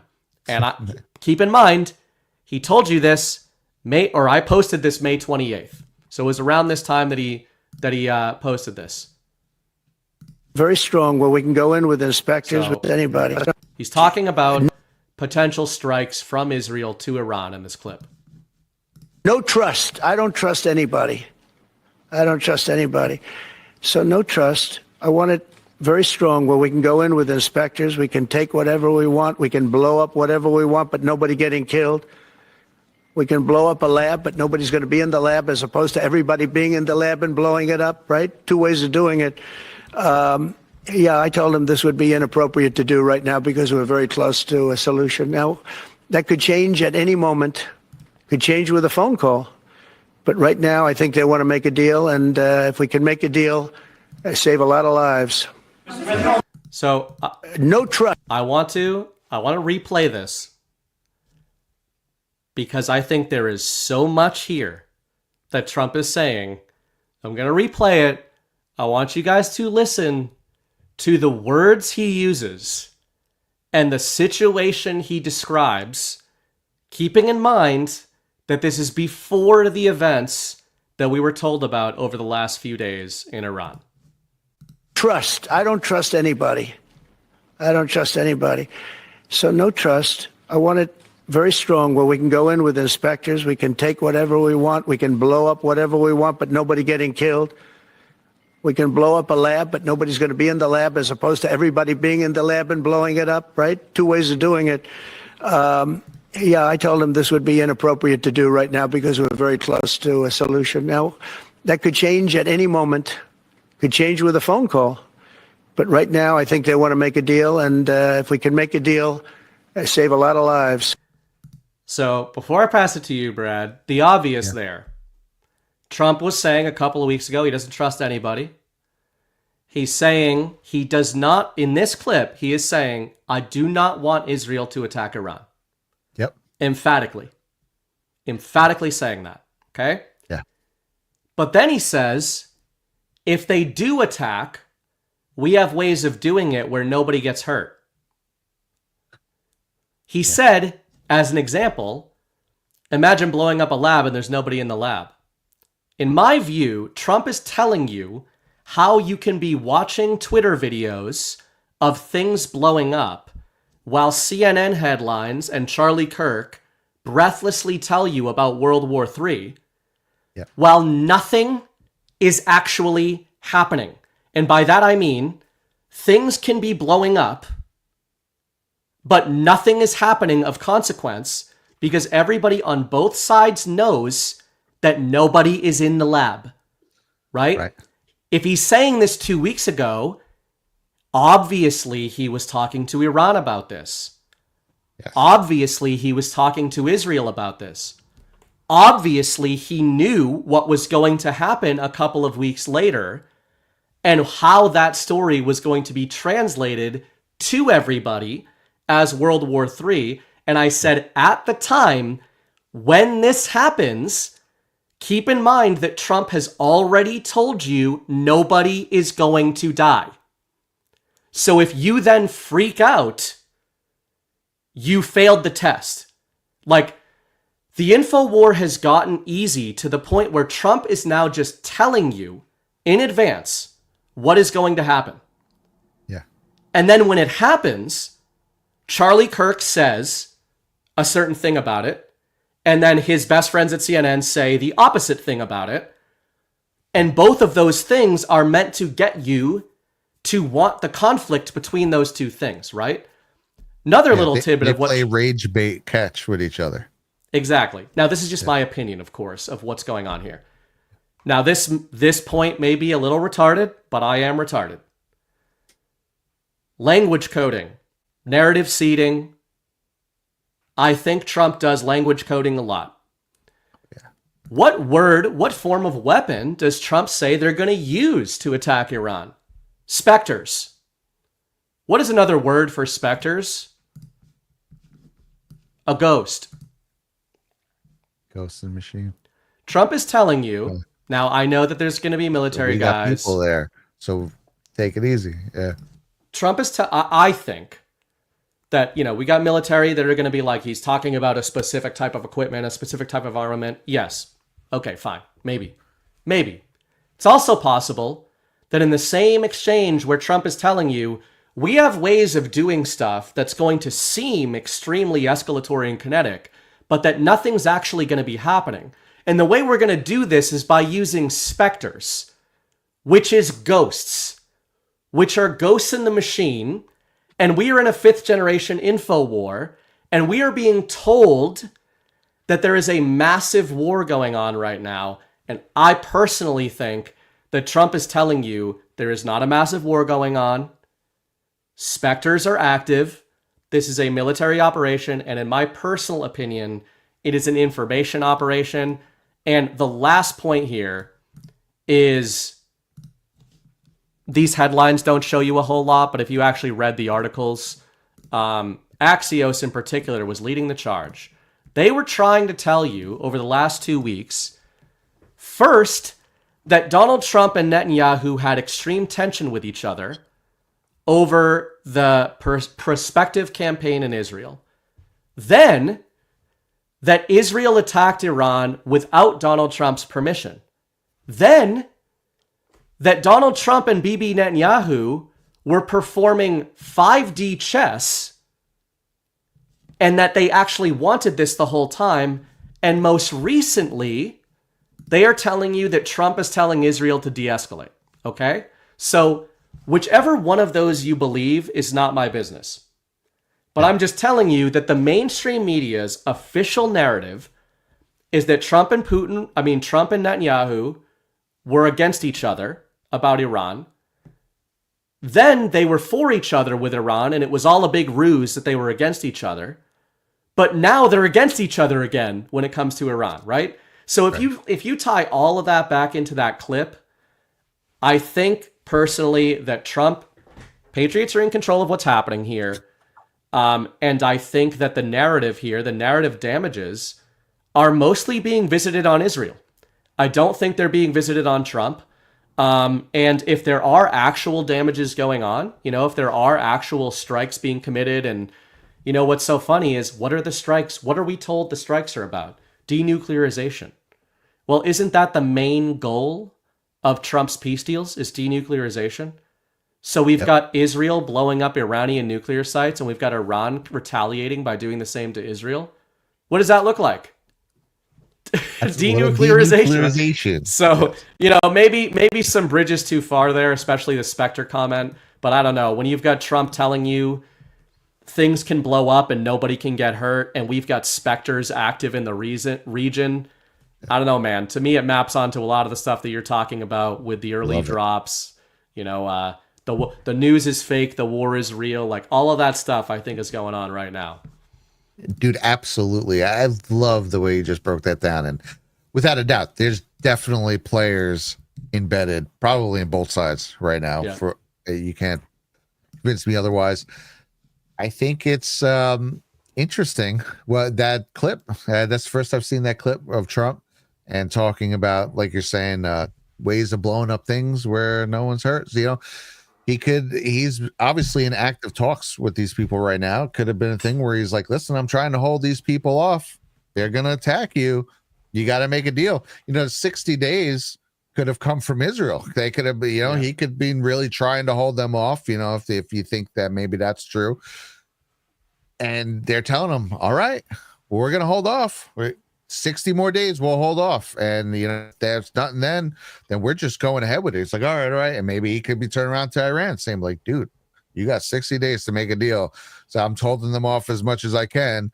And then it could be a point where he knows it's about to come down, right? They obviously know this is coming down, where he tells them, listen, this is what's going to happen. Those buildings could either be empty or they could be full. So you do what you want over the next couple of weeks, but something's coming.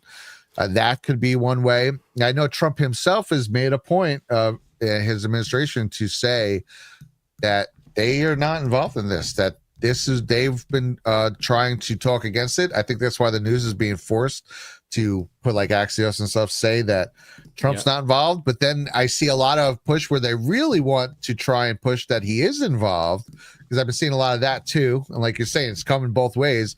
I think that's what they would like to put forward. And then the Trump administration keeps coming in and saying, right, we had nothing to do with these attacks. And he's even still trying to say there's still time to make a deal. Yep. So a lot after of though, after doing a victory lap about the bombings. So like, this is why I love the Mad Lad, Donald Trump, because man, I don't think the narrative whiplash is for us. I think the narrative whiplash is for them, where it's like Trump gets on there and he's like, we got those motherfuckers. This was crazy. We're going to rain unholy hell down on you. And then 2 days later, he's like, we had nothing to do with this.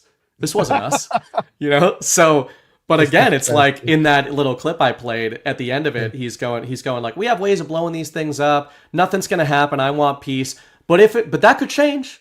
I could just make a phone call and maybe we'll change. And this is, you know, one point I wanted to make on the back of what you just said there, when you said, you know, the communication with Iran or with anybody in the region. Trump talked about, in the clip I played earlier that you had mentioned, the face saving, right? This is something that in the last couple of years, probably since October 7th, 2023, we've been kind of educated on face saving in Middle Eastern culture. The idea of the tit for tat thing, right? The performance of the revenge. What's kind of interesting to me is that Westerners do not apply that to their own governments. And that some of the pushback I'm getting recently on a lot of what I'm saying, I think is going on over here, what I just kind of went on my spiel about, people will say, well, how do you then explain why Trump is taking the really firm anti-Iran stance he is publicly? And first of all, as Brad said, he's saying he wants a peace deal consistently. Yeah. He said it before, he said it during, he said it afterwards, right? But if I want to play devil's advocate and say, okay, he has had really strong rhetoric against Iran as well. Well, unfortunately, a lot of the MAGA base, a lot of them, a lot more of them than I knew, are secret neocons. Yes. Unfortunately, many in MAGA have been, I've been saying this for a few years, that if you find a former liberal, they could be more based than former Bush voters, not all the time. But the reason I say that is because a lot of people who voted for Bush and then realized they got duped went through the whole awakening process. And I know you're one of those people. Like, I got duped with Obama. Same thing. No shame in either one, right? Bush. Yep. But I know where you're going with this, and it is true. Yeah. There are a lot of former Bushies that voted for Donald Trump and that are MAGA.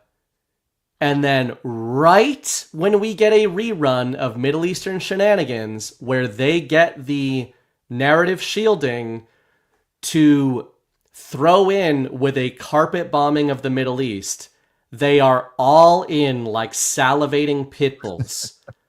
right? Like, Yeah. and you guys in the audience probably know some people in your lives that are like normie Republicans that are Trump people.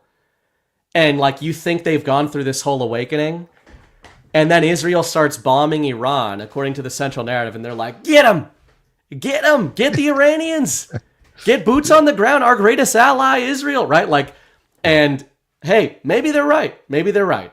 I'm just saying that is all the stuff that we were told from 2001 to 2015, I would say, right? Or maybe 2008 was really like the prime of that narrative. Like, get them, just get them. And there are Obama a lot of kept it going. So yeah, 2015. Oh, he kept it going, but narratively, Brad, he was very against the war. He just didn't pull us out of it. Yeah, he just started another one. But that's just it's a point that my point there was that some people will push back on me of saying, I think that Donald Trump engages in the same face saving that he is telling people about with Iran. And people will say, well, why would Donald Trump need to save face? You mentioned this in a different context about they're not just going to come out and tell you. Well, why aren't they just going to come out and tell you that Iran are the ones we're actually trying to free here? Well, because Donald Trump knows that a lot of the people who voted for him are still neocons. And he can't get on stage at a military parade and talk about how Israel should not be doing what they're doing and how he's trying to make a deal with Iran, right? Like, he's got to navigate a certain battle space, and this is MAGA face saving. So I think that's why he cheerleads the bombing on Thursday or Friday, and then by Saturday night, he's like, okay, anyway, let's all pull it back and let's get back to the table and stop doing this shit. Dude, 100%. I think a lot of this parallels with some of the COVID-19 vaccine talk where you're saying, like, he's saying the thing you're supposed to say as a right-wing conservative about Iran while also saying, but I think we should make a deal, right? With the vaccine, he's saying the thing that everyone has said since until a couple years ago when we all started looking at the vaccines. But like, yeah, take the vaccine, but I think there should be freedom of choice and people should be allowed to say no. It's kind of, again, you have to somehow keep a little face with your base, with some of the people who aren't going to look at it through our lens, who are literally just watching Fox News on their couch. And God bless them. A lot of them are really good patriots with good hearts. They're just not getting the full story. And because of that, they're kind of victims of the rage bait catch game, the Fox and CNN, the Foxes and neocons and CNNs and MSNBCs of the world play with each other, which kind of pulls everyone into this hate each other exercise, which is what they want. But also to go back on the Bush, it is funny with Bush Jr. where a lot of people will wake up and be like, man, I voted for Obama, my bad. And then, but like when something like from Bush, and we're like, it's okay, man, we got your back. And then something about Bush will come up and be like, yo, man, shut up. yeah. Or like, idiot. and again, I think I think most former Bushies understand that they got duped, but I guess in the current narrative, I'm like, you realize that this is like the playbook that got us over there in the first place, and you're seeing like Zionists. And again, like the time is nigh to have a realization on this, right? Like I'm much more of a God-fearing, Bible-believing, Christian than I ever was as a liberal these days. Yes, yeah. But if I want to, sometimes I want to throw myself a bone from 20 years ago and be like, he wasn't that bad. One of the points that I sometimes make to well-meaning Christians or like Christian maximalists is, this is the rhetoric that made liberals like me not want to associate with Christianity, is when you have some Christians who are like, the Christian thing to do is to back whatever an 80-year-old proxy state created in the aftermath of World War II does, no matter what it is, because that's what Jesus wanted. Chris posted about this with a great post earlier tonight, also a former liberal. So we've got some scars there, and, both kind of former atheists as well. I've come around a long way on that, but it definitely wasn't because I was like, I'm just so glad Israel's bombing stuff. This is what Jesus wanted, right? Yeah.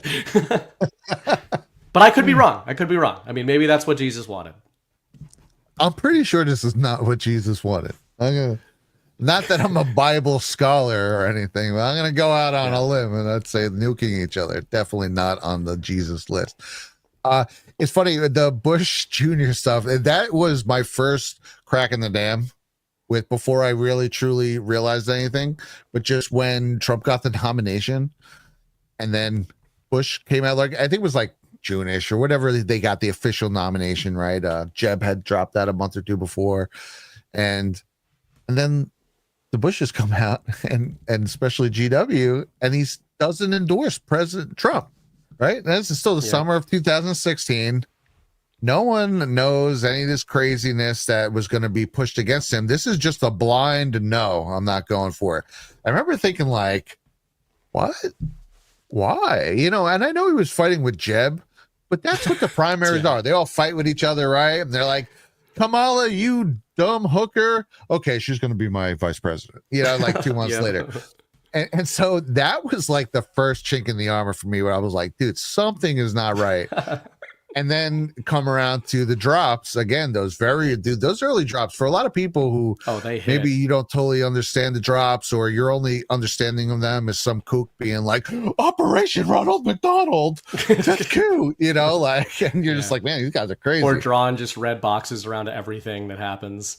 Right, exactly. And if you want to just get it, just read the first couple months, because those really like break down a lot of stuff. And in them, again, and this was one of those early first week posts where, you know, I'm reading a lot of stuff I know, right? When I'm going over to Saudi Arabia stuff is what was really the qualifier for me to know it was real. Then they're talking about people like Soros. Soros was an early thing that I kind of knew about before I knew the full picture. I still knew that guy was bad. I knew about conservatives Antifa. knew that before liberals did, for sure.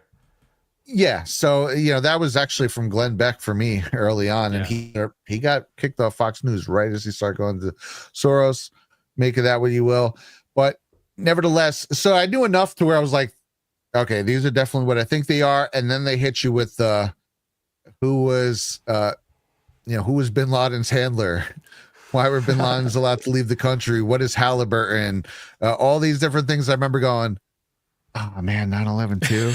and then it was like I combined that in my head with the really weird occurrence of GW not supporting the current Republican candidate, and was like, oh shit, it really is all of them. And that was the complete explosion for me.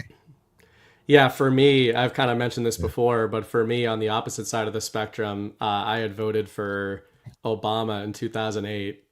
And by 2012, I want to say this was 2011. Could have been 2010. I don't remember when it was.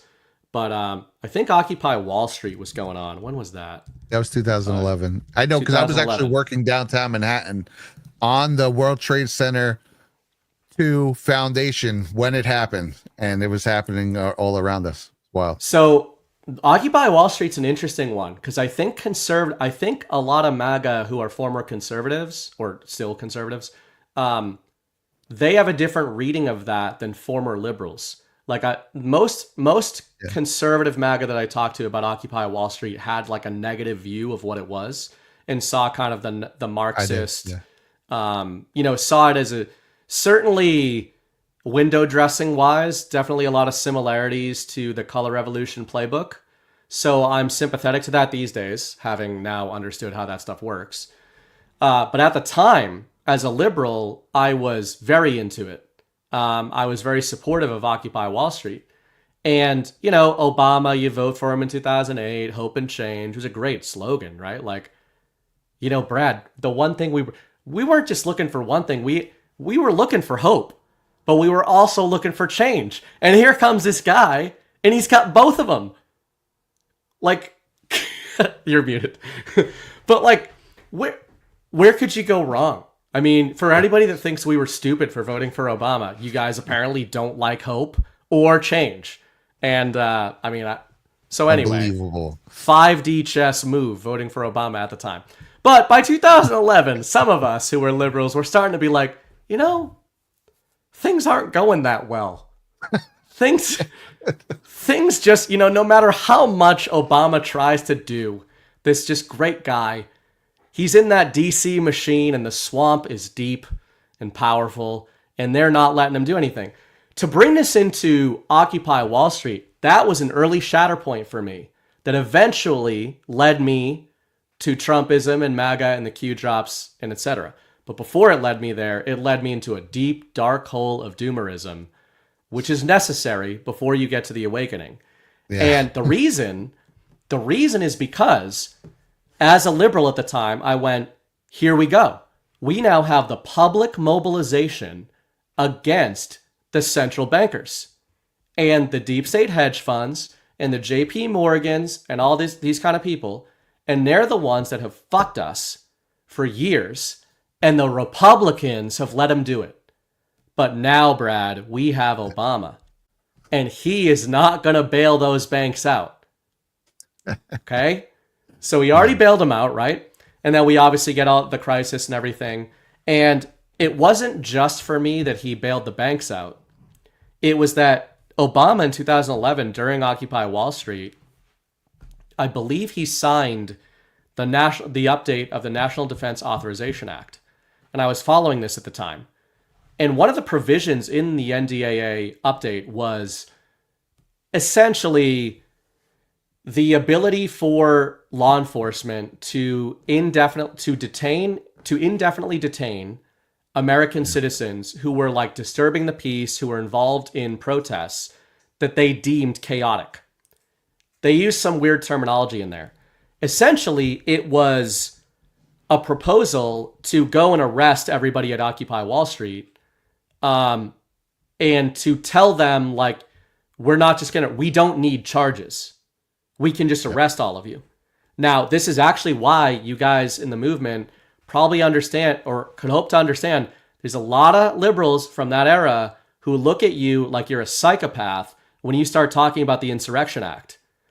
The reason is scarring from the Obama years, where Obama said he was going to veto the NDAA when it came to his desk, and he signed it at 11:59 p.m. So he endorsed it, and the protests dispersed, right? So whatever you think about the protests, for a lot of liberals who were not idiots at the time, Obama took the mask off in that moment and told you he is here to protect and defend the banks, not the liberals and the independents who are standing up against them. And in a roundabout way, a lot of those guys became Bernie bros. Yes. And a lot of Bernie bros became Trump guys when they rug pulled Bernie Sanders. So the Occupy movement was a sneaky, really powerful movement in liberaldom, mostly concentrated in liberaldom, where you had idiots like Steven Crowder, even though he does some cool stuff, being like, look at how dumb these liberals are, and change my mind tables, while like he's talking to college liberal kids who are like, well, yeah, but Crowder, aren't the banks literally the ones who own the government and have destroyed the country? Can we like find some common ground in that? And at the time, you had conservative Americans being like, look at these dumb liberals, like going up against JP Morgan. So that was a sneaky, roundabout, unifying thing that happened. And, as you said about Bush, then in a roundabout way, we're like, wait a second. So Obama hates Trump, Bush hates Trump, the Clintons hate Trump. Like, everybody seems to hate McCain, Trump. Romney. Yeah. So, it's kind of funny, all roads eventually lead to this movement. But you never know what's going to plant those seeds in somebody's mind. Yeah, well, I've heard you talk in the past and about reverse indicators. I'm sure I have too in other ways. But there's certain things when you watch something happening and all the worst people in planet Earth are for one specific outcome. You may not know what the good outcome is, but you at very least know that that's not the one that should be pushed forward. So, yeah. Right. 100%. Yeah, it's all, I think Trump's first term totally, it made sense of all that because, again, you were talking about the phenomenon of Barack Obama wants to do all these good things, but those darn Republicans just won't let him, right? Bush, well, Bush was like very like, oh, we have to do the war now, right? But he had things that he ran on. His first person who ever got me into politics was 1999. I watched a Bush event, and he's talking about uniting and we shouldn't be fighting. And I thought that was really cool. And I was like, you know what? I like this guy. And then he was talking about tariffs, actually. I think one of the things Bush talked about back then was tariffs. And then he didn't do anything because it was like, we just got to fight the Middle East forever because of what happened one year, you know, not even a year into my presidency. But again, anything that he wanted to do for was like, man, those darn Democrats won't let us do nothing. Right. And Trump got in office, and with the weight of the world bearing down on him, just started checking off lists. Like that guy did more in a couple years than like all the presidents of our lifetime. So significant wise anyway, and just realized like, oh, that was fake. Oh, those people were totally stalling and pretending to be fighting for us while kind of holding the line and pushing each other back. When Trump just got in, he was just like, all right, Music Reform Act.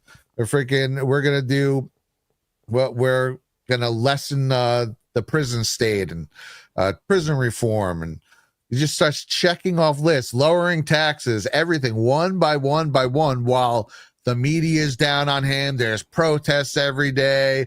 Everything they're freaking have the FBI investigating him. Then they're trying to impeach him.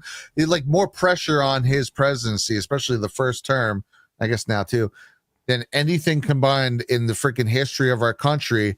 And he still checked more things off a list. Like I've done streams on them where they're half an hour long, pre-made videos, and I still haven't mentioned everything he's done. So he really blew up their spot of how fake it is. And now at this point, if you can't tell that he's at very least not one of them, then I don't know what to tell you. And I think it's interesting that you have a lot of the same kind of newly furbished college liberal crowd who are very much like, yay, Hamas, bomb Israel. But they're also, they're like, oh my God, you want to talk about Nazis? They like hate Israel, that whole crowd. That's also the same crowd who will tell you how much they hate Trump. And I just feel like telling them, well, who made you hate Trump? Who controls the institutions that made you very sure that you hated Trump? Yep. And maybe that'll be a mind F to them. And again, that's not like to say that, you know, there's a lot of people of Jewish preference running our medias. I think a lot of them are useful idiots being kind of guided by the American and Israeli deep state. I don't think a lot of them necessarily the actual reporters or the people on certain levels of the news stations are necessarily evil, but these people get 4 a.m. talking points, and they are very much guided by their donors and by the people who use them. And that is very much ties to the both deep states that they think they're fighting against when it comes to Israel-Palestine. But then when it comes to like Donald Trump, who has been made out to be the great Nazi Satan by these same people, they're like, yes, everything MSNBC told me is totally true and accurate. So it's interesting, I'm to say the least. having an insurrection right now, but I try to say this carefully as possible because also too, I think some of this gets construed as like the Jews. Yes, and I think we've the talked about generalization Jews kind of sucks because like I grew up, not with a lot of, but I grew up around some Jewish people, and I know some very minimal Jewish people in my family who have married in, or just people I've met over the years who are totally normal and would not be down with any of this. Would totally are not, you know, evil simply because they're Jewish. So it's like, what do you say? Like, it's weird. It's a weird thing when I can't get behind the Maju stuff, but there is an Israeli deep state for sure. Well, it's very active. Yeah, it's well said. And I think that's going back to the Kobayashi Maru concept. That's one of the, you know, we were talking about it from a political and like strategic lens, but from a social lens, I think it's actually even bigger. Why Trump is navigating the narrative in the way he is right now with the Middle East, because you mentioned like the liberal programming is like anti-Israel, anti-this, anti-whatever. And then, like you said, there's people that go down the Hitler was a good guy rabbit hole. And it's like, sorry guys, you got trapped in a psyop there. Like there's lots of psyops, you know? Like I think of psyops like traps in a sink.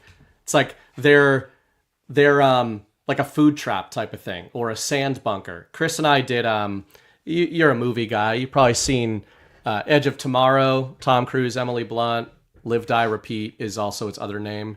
No, You've never seen that? You got to watch that. You and Abby would like it. It's from these days it might be like 10 years ago almost, but it's essentially Groundhog's Day, but with a alien war going on. And the general premise is that Tom Cruise is reincarnated every day and fights the same battle every day, but he knows he has the memories of the previous battles. So this battle is on a beach, like a Normandy beach, but against alien monsters. And one of the analogies I'd made in that show was the sand bunker idea. Like he keeps dying in these sand bunkers he gets to. And that's how I describe the Hitler psyop. The Hitler is good psyop. Like, you know, you get awakened, you get black pilled and then red pilled. You figure out that there's a deep state. Like you're doing good. You're going up the beach, right? And then some influencer or some secret anon is like, hey, man. Hey, I see you're waking up over there. You're making good progress up the beach. Come on over here. Did you know that Hitler was the good guy? And you're like, no way. You know, I didn't think about that, but that lines up with all this other stuff I'm figuring out about the Jews. And you're like, come on down in this sand bunker, man. Like, we're talking about it. We're all going to. So, long way of saying there's a lot of sand bunkers on the beach. There's a lot of sand bunkers in the info war and in the quote unquote truth community. There's a lot of people who are meant to look like your best friends and ultra-based influencers who it turns out probably didn't get X number of million TikTok followers in the span of 6 months because they were ultra-based and red-pilled. It might be because they're saying Trump is awesome, they're wearing MAGA hats, they're taking down how bad Biden is, and then they tell you know who was real good friends with Jeffrey Epstein was that Donald Trump feller. Now, I like him, TikTok followers, but I'm just saying, we better keep our eyes on. I'm talking about Ian Carroll, that little bitch, that 2-bit whore, and you can take that to the bank. You all know who I'm talking about. Brad doesn't have to endorse what I'm saying, but you know who I'm talking about. And there's many more like him. You know, they create a new one. They even gave that one long hair. They're like, you know what? Our conservatives are too Ben Shapiro-ish. Like, they look like altar boys wearing suits. And nobody's gonna... That doesn't work on Zoomers. You know, Ben Shapiro and Charlie Kirk, like, yelling at liberals on college campuses. I feel like that worked in 2017. I don't think it is that red pilly anymore. So, you're like, we need a guy who looks like he could have used to been a liberal. But he's seen the light. And he's kind of cool, but he's also kind of hip. And, you know, I don't know. They got their ways of seeing what's good in the zeitgeist and making their characters. And then they suddenly start flipping on Trump or start pushing the same lame narratives the MSM pushed freaking 3 years earlier that we've all debunked 100 times. Like it's some new crazy thing that they just found out. I can't believe Trump. Maybe Trump's bad too. You're like, dude, give me an effing break, dude. Yeah, it's disgusting to me. As someone who had, I think when my page got deleted and the great 2020 deleting of anyone who was doing anything, oh my God, against Trump, I had about 165,000 subscribers on my YouTube, or followers. I forget what it is now. I was one of them. And it was rough, man. That was over the course of 3 years of really pushing through crap. And then you'd work on so many different things and it would kind of push a little bit. And then maybe you'd get something that goes viral that you made. And oh my God, 10,000 more subscribers. And then it would go lull into nothing. And all of a sudden now you have 40,000 subscribers because you just put out a whole documentary on Barack Obama. And it's hard. Okay. I was going to say it's rough, especially when there are weights of the world's bearing down on you to really build something up. So when I see like edgelords coming, talking about stuff we were talking about 8 years ago, and blasting off to 400,000 subscribers. I'm just like, I don't know. Or late stage Q followers, 2024 Q followers and Q accounts who go from, I didn't hear about these guys at all in 2017, 18, and 19. And now in 2024, they've got 300,000 followers, like you said, right? Yeah. It's like, weird how that goes. Yeah. And, you know, yeah. I don't think that it's automatically always the case that these accounts and the guys who run them are knowingly assets. I think it can often be the case. I think some of them are.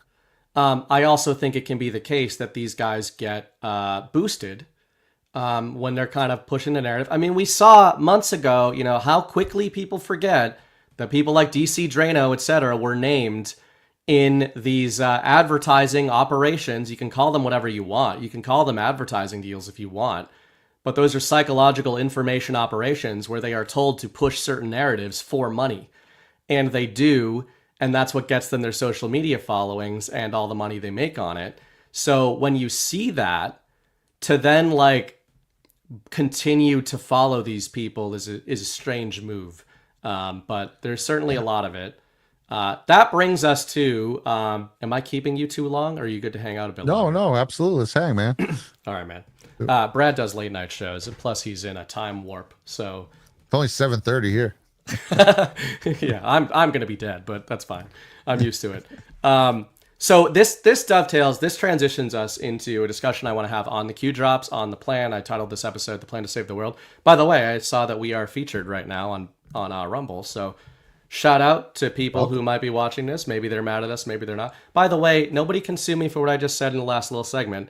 I didn't call anybody an Intel asset.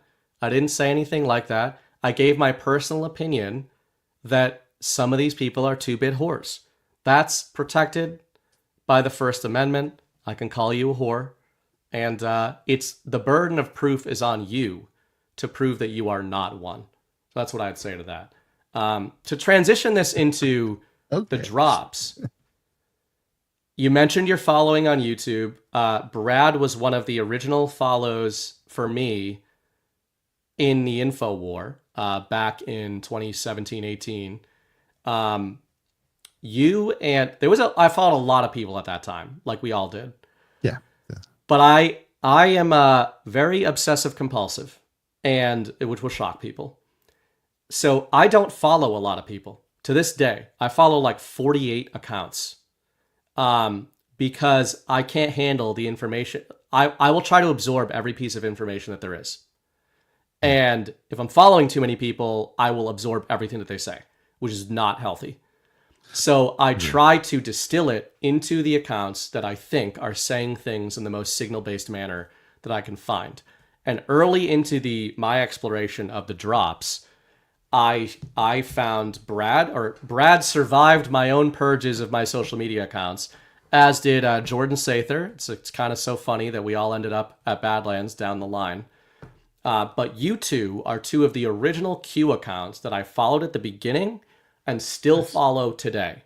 And one of the reasons for that I want Brad to kind of expand on in his own words is that for me, what's relevant to the current information war and what might give you guys maybe a different reading of why there can sometimes be tension from people like me toward current Q accounts, even though you'll watch my show and I'm like, I reference the drops often. If you follow my Substack, I reference the drops positively very often.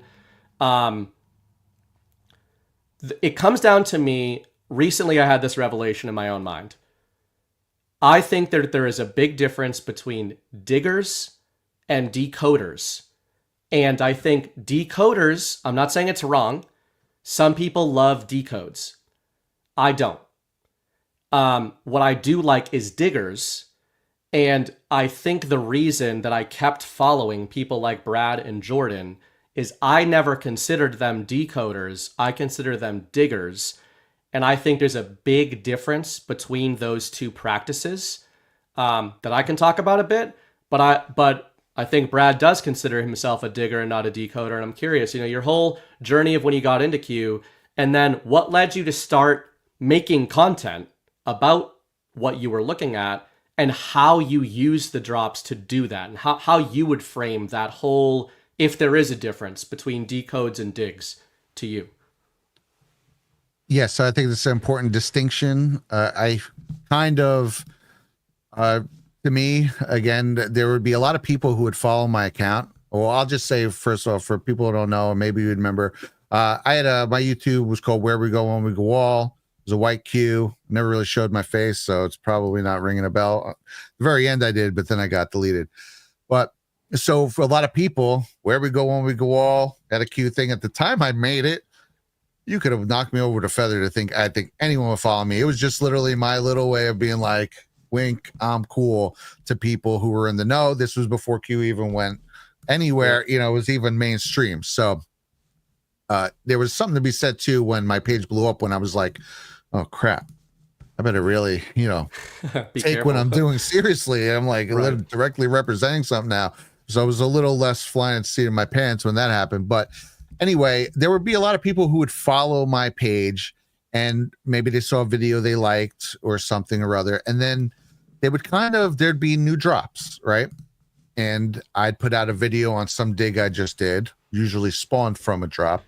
And they'd be in the comments like, aren't you going to go over the new drops? They would be very surprised that I wasn't just every drop that came out and went through. And that was never my thing, because for me, I wanted to dig on them. Yeah, I wasn't trying to be like, well, signal SEC 11A, and then there's 11 number in the blah blah blah sequence, and that sequence links to Japan, and Japan was our adversary in World War II. Like some people, they they go down, and then they get to the gematria calculator, and I don't even talk about the first time I actually was like, what is this gematria calculator? And I realized you could put a word in, and it gives you 50 other things. Yeah. And I'm like, so you're basically never right, you and just you're do a never choose your own adventure story Exactly. with that's what gematria is? No, thank you. So I really didn't like that stuff. I liked just, they were a lot of information in these drops. There was a lot of backdoor information on things that I wanted to know more about. And to me, I looked at them as leads. Basically, they were handing us leads many times in question form. A lot of time, this was before Google and stuff were really shut down. So, I'd say, what did happen to Princess Diana? And that would lead me, of course, obviously the first layer is always what officially happened. Then you start digging a little more, and you start getting into more of the interesting things that were coming out around the time, theories that were kind of swept under the rug. And anyway, I tried to answer these questions. It led me to insane digging. The Q drops really did help fine tune my means and methods of digging as well. I think this is one of the main things of it. Kind of trust but verify. Make sure you vet your information. Also to trust your gut. Also to look at things in different ways. Because again, a lot of things they were asking were questions that maybe you wouldn't put into Google by yourself in such a way, but you'd start putting it in and you'd see where things would come up, or you'd go DuckDuckGo or any of these other things, or digging. I have plenty of places where I would dig across the internet. And it started getting me into thinking of, well, if I was putting information up, how would I tag it? I always try to think in keywords and tags. A lot of times that's how I'd find people like, how do you find things so fast? Well, there's a hint. That's a lot of times I think in those terms. I try to do little words as I can. Again, keywords, very staccato. But these are kind of methods that, and not so many words I learned from the drops. And then again, just most of my videos where people were like, oh, they're like mini docs or their documentaries, were really their digs. My videos were just dig videos. Something would happen in a couple posts. There'd be a flurry of posts on some subject, and then I would just go off, and literally I would just be like up to 3 a.m., 4 a.m., digging, making notes, saving things. And then once I'd have as much information on said topic as I could find, I'd kind of look and say, well, how does it all fit together? What doesn't fit here? What is most likely the red herring? Okay. That has nothing to do with anything, and that's being pushed by ABC News. So then it really probably is a misdirect. You throw that out. These all seem to link. Oh, well, if I put them in this order, whoa, and then I'd make a video on it. And that's how it goes. So to me, it was all about digging and information. And I believe that was a main, in the way I read the drops, was they wanted us to basically dig as much as we can and use it to expose what the situation we were really living under was, and in fact help to destroy the foundation of it. So that's where I went to along the way. Obviously there were a lot of decoders. Again, especially that first run is so long ago. I don't even remember a lot of them by name. I wouldn't want to disparage anyone anyway, because a lot of people, drops are a lot of different things to a lot of different people. Right. But there was a lot of this says red 40 and that means that. And, that means in 2 weeks, watch out because XYZ is going to happen. I'm like, how do you know that? You don't know that. There's no dates. I mean, there was like 1 or 2 dates in the very beginning and then no dates. And people would be like, well, this means blah, blah, blah, or this means Trump's going to do this, or this means Trump's coming back. And I didn't actively because I tried not to talk about too much, but there are a lot of times where I had to push back on that and it wasn't very popular. But it's like, this isn't fortune teller stuff, dude. These are straight up info leads and they want us to take them seriously and dig on information. So that's how I focus on the drops. That's again why I haven't really talked about them too much for the last 4 years, because there's no more new drops. There's no more leads. When they pertain, sometimes I'll bring them up, but I'm not going to sit here and take the events of something that happened in 2024 and be like, well, on this day in 2028, they also said the word the, and someone was wearing a yellow. What are the main things that really detached me from a lot of looking at the drops after they were done? Was someone had come out, and I was in a back room with some patriots that I had joined, and Nancy Pelosi had come out wearing a yellow dress, and I tell you, like, some of the biggest people were all having a conversation one day that I was just fly on the wall about how yellow is the maritime flag color for Q, and that this was some sort of signal from Nancy Pelosi. I'm like, Pelosi, if you're trying to tell me she's involved in the Q operation, well, then I'm going back to sleep. I'm sorry. I give up. Like, I want to know, like, that is just like the most retarded shit I've ever heard. The lady wore a yellow dress, and there was whole thing. I think some of them were posting on it at the time. And I remember just being like, I'm just going to stick to digging on information the same way I did as if the Q drops were still coming out. And I used Trump a lot as signal. I almost look at his Truth Social as the modern boards in a weird way. Yeah, I think that's a good way to put it. That's all well said, and it's interesting to hear from you directly because you were a digger. When I say you were a digger, there was a lot of diggers, but you were a digger who was publicly digging. People like me were trying to dig, but I wasn't public, doing anything in the info war until 2022. So like late stage kind of stuff. But I was following a lot of that. And it was only recently that I really started to drill down into like, why is there this tension that I feel, I'm not speaking for everybody, but of like decoders and Q stuff, when like I always tell people the most popular to date, the most popular thing I've written that is still up on my Substack is called We Are Q. It's a 2023 article, I think, all about what I think about the drops, overwhelmingly positive about the drops. But a lot of this, so in trying to square that with why do I feel tension and like annoyance with a lot of what Q accounts do today. Again, I'm only speaking for myself. And it really does come down to me to digging versus decoding. And I think those two are very different. You kind of pointed that out as well. For me, a recent example of this, I think Chris Paul might have, I think Chris Paul talked about this at the time. One of the biggest confirmed comms that I bid on at the time as well was Evergreen, right? Evergreen is in the drops all the time. Yeah. And then we had the Ever Given ship, that blocked the Suez Canal. I think it had Evergreen on there. And that was the confirm, right? Like for everybody agreed this is what it meant. Yeah, I remember at the time I thought that was something to that too. Yeah. I did too.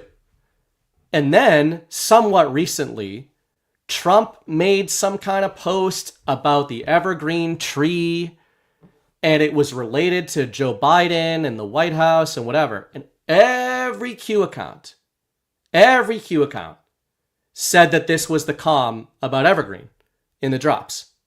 Yeah. And as Chris pointed out, none of them went back and then said, well, okay, but in 2022, you all said that evergreen meant this. And now you're saying it means this totally unrelated thing in a totally different context. Yeah. And the response becomes multiple meanings exist. And it's like, okay, if we're doing this and you're right, this is fucking stupid, right? Like, and I'm thinking about it from the perspective of a Patriot plan, of going, right. The brilliant Patriot plan was to code keywords in that Twitter posts and news stories for the next decade would tangentially connect to in ways that make no sense unless you're playing 7,000 degree chess. And then when you're inevitably wrong about everything you say all the time, you're just allowed to say multiple meanings exist and then tell people that you're projecting what's going to happen next weekend. And then you're going to be wrong again next weekend. And then you're just going to say multiple meanings exist again. How many accounts did you see over this last week that said, like, big things going to happen, right? And it's like, big things did happen this weekend. Maybe they were right. Maybe the drops told us, right? Except now, when it turns out that the big things that happened this weekend are about as real, i.e. fake, as all the other big things that have happened every weekend for the last X number of years, they go back to, well, next weekend, this big thing is going to happen. And didn't you know there's a military parade on Saturday? So is this when it's going to happen? And to me, that's where you can see some of the frustration, where it's like, not everything has to be, this is the thing that is happening. As Brad and I said at the start of the show, everything is happening all the time. It's all already happening. We all agree that the thing that is happening is happening. It was happening in 2017. It's happening in 2025. It's still happening. And what I've seen of some of the language that has changed, and I'm applying this to decoders, the language has shifted where many of us used to make very specific predictions and be wrong constantly. And some of us learned to stop doing that and to say, oh, maybe what we're supposed to be doing is trying to dig on all of these different topics and educate ourselves as much as we can about these different topics so that when it ends up coming up in the future, we have a really deep breadth of knowledge to not react to the news cycle and to map it onto what's going on. And what other accounts started doing was going, when I keep predicting specifics, I get burned on them. So now what I'm going to do is predict extremely broad things that can never be wrong, and that when they don't happen, I get to claim that I was right no matter what. And to me, that is what's going on with modern Q decoding is, hey guys, I told you something was going to happen this weekend regarding Iran. It's like, yeah, you know who else told you something was going to happen with Iran? As Brad just pointed out, Donald Trump every day for the last 2 weeks. You didn't decode anything. A normie watching NBC saw Donald Trump saying the clip that I played for you from May 28th. So, you didn't decode what was going on. You could have just watched Fox and you'd be like, maybe we should keep an eye on Iran this weekend.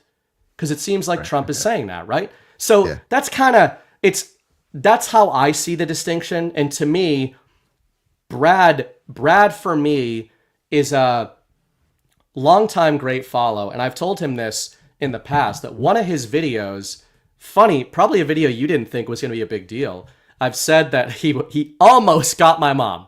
Brad's the closest I ever got to red pilling my mom. And it was a Disney video he did in the YouTube days.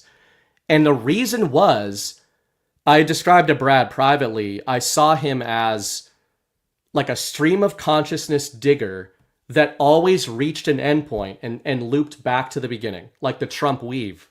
So the Q drops prompted things. As I'm seeing people in the chat, most people in the chat are like Q followers, as we are. It's just that what Brad and I are saying, what I'm saying, I think Brad agrees, is we just use the drops differently, right? People decode the drops, that makes them happy. But if you're unwilling to say the things that you think they mean, ultimately, I don't really understand what the point is. You know, at a certain point in time, you're just matching things together and going, you know, like, what are you doing? So when I'm watching a video like the ones Brad used to make, it's like Brad was given these hints in this operation. He took them in a certain direction. Maybe it wasn't the intent of the drops, maybe it was, but he went down this whole rabbit hole on the Disney empire and the entertainment empire, and it red-pilled hundreds of thousands of people who watch those videos on something that's extremely important for them to understand. He wasn't just saying, I'm going to wait until Disney pops up in a headline in 5 years and tell everybody I was right about it, because the most read info op of all time told me this word was going to come up. Like, that isn't special to do. It's not the small dog thing anymore. The most popular show in the history of Rumble is a Q show. You know, like, there's this mentality that we're the small dog thing. We're not. It's the most dominant info op of all time. And, you know, people use it in different ways. Yeah, without a doubt, dude. That video is a great example of what we were talking about earlier. That's Disney's massive media empire that made in the summer of 2020. And that was spawned, I think it was a Q post. At very least, it was the Q community. Someone had talked about how there was a Disney tour, a snorkeling tour that went past Little St. James Island. Right. And I had already ideas. Yeah, so that was kind of like the spark, and I had already known that there were a lot of things kind of hidden in Disney movies. Like, everyone knows the famous Jessica Rabbit. You know, there's a still there where she flashes the camera, and there's just kind of things that are a little perverted, and these are kids. Yeah. So there's that whole angle. So anyway, I started going down this whole thing. I'm messing a lot of pedophilia stuff with Disney, and then a lot of that sort of stuff, and I'm putting that all together. But one of the things I used to like to do in my videos was, you know, hidden in that video is a whole background dig on Jeffrey Epstein and how he got into Palm Beach, and, you know, that he didn't even own the islands until '98. So they're showing pictures of him and Trump, and as if, you know, he's going to Epstein Island. He didn't even belong to him at that time. So, and then not long after it did belong to him, Trump has a pretty unceremoniously cut off from Epstein, where he's even trying to help people behind the scenes, has been to get Epstein. And then even before he even announces running in January of 2015, he's on freaking TV. So on Epstein Island, a cesspool. So there's this whole thing, right? So there's a whole lot of that's kind of hidden there. So if you're clicking on it, you're saying here's a dig about Disney. But you're also going to get red pilled on the hypocrisy of what the media tries to do when they try to put Trump and Epstein in the same breath. And then also a whole overarching tie to Disney, and especially tied with the snorkeling trips to Little St. James Island. And it just shows you that it's all interconnected. But anyway, that was sparked from one little node of a Q drop. Yeah. That really was just, there's my dig. And that's what I used to like to do. I mean, I still do it. A part of the reason why I don't have a lot of explicit dig videos from these last couple of years, and believe you me, I do digs on my shows. So there will be many digs all throughout my shows. I also comment on the current thing that's happening. This is probably not evident from my social media. I'm not a big thread guy for X. It's a smorgasbord on there. I kind of save them for my shows. But one of the big reasons, it's no big secret here, is that, you know, that I've been putting together a piece called Codex 9/11 about the September 11th attacks, where I got to tell you, man, if anyone ever used to like my old channel, I've been doing what I used to do there on the regular pretty much every single free second I've had for the past 3 years. And really, I've been working on this for actually 4 or 5, because it was even before that, where I was writing up and doing a lot of my initial digs that that in January of 2023 that I really started going hardcore, or no, January of 2022 that I started going hardcore, saying I want to make this into something or whatever. It's around that area. Yeah. So for 3 or 4 years, I have been just like inside of a insane dig. So it'll all come out. It's going to come out in Deadwood. I hope you guys are going to get your tickets to Deadwood. I was going to talk to John about this. I believe this, I can say this, that we are going to play it for normal. You don't have to have Deadwood tickets to see it, although it will be premiered at Deadwood. But I assume there might be a panel on it, a Q&A. That would be cool to get the digital pass to see that and kind of extras around it. So that'll be a cool sell. And then obviously if you go to Deadwood, you're going to be able to see the premiere of it. Man. Yeah, for anybody before, is definitely did not hold up. The 9/11 before you narrative. go on there, for anybody that's obviously in the Badlands audience, for anybody that's not, that's watching this, we do Great American Restoration Tour. It's hilarious seeing a different group come up with an American Restoration Tour recently. It's definitely not what we're doing, right? But whatever. We've been doing this for a few years now. Great Patriot meetups. There's virtual tickets. There's in-person tickets. We're going back to Deadwood. We went there last August. It's fantastic. On my birthday, actually.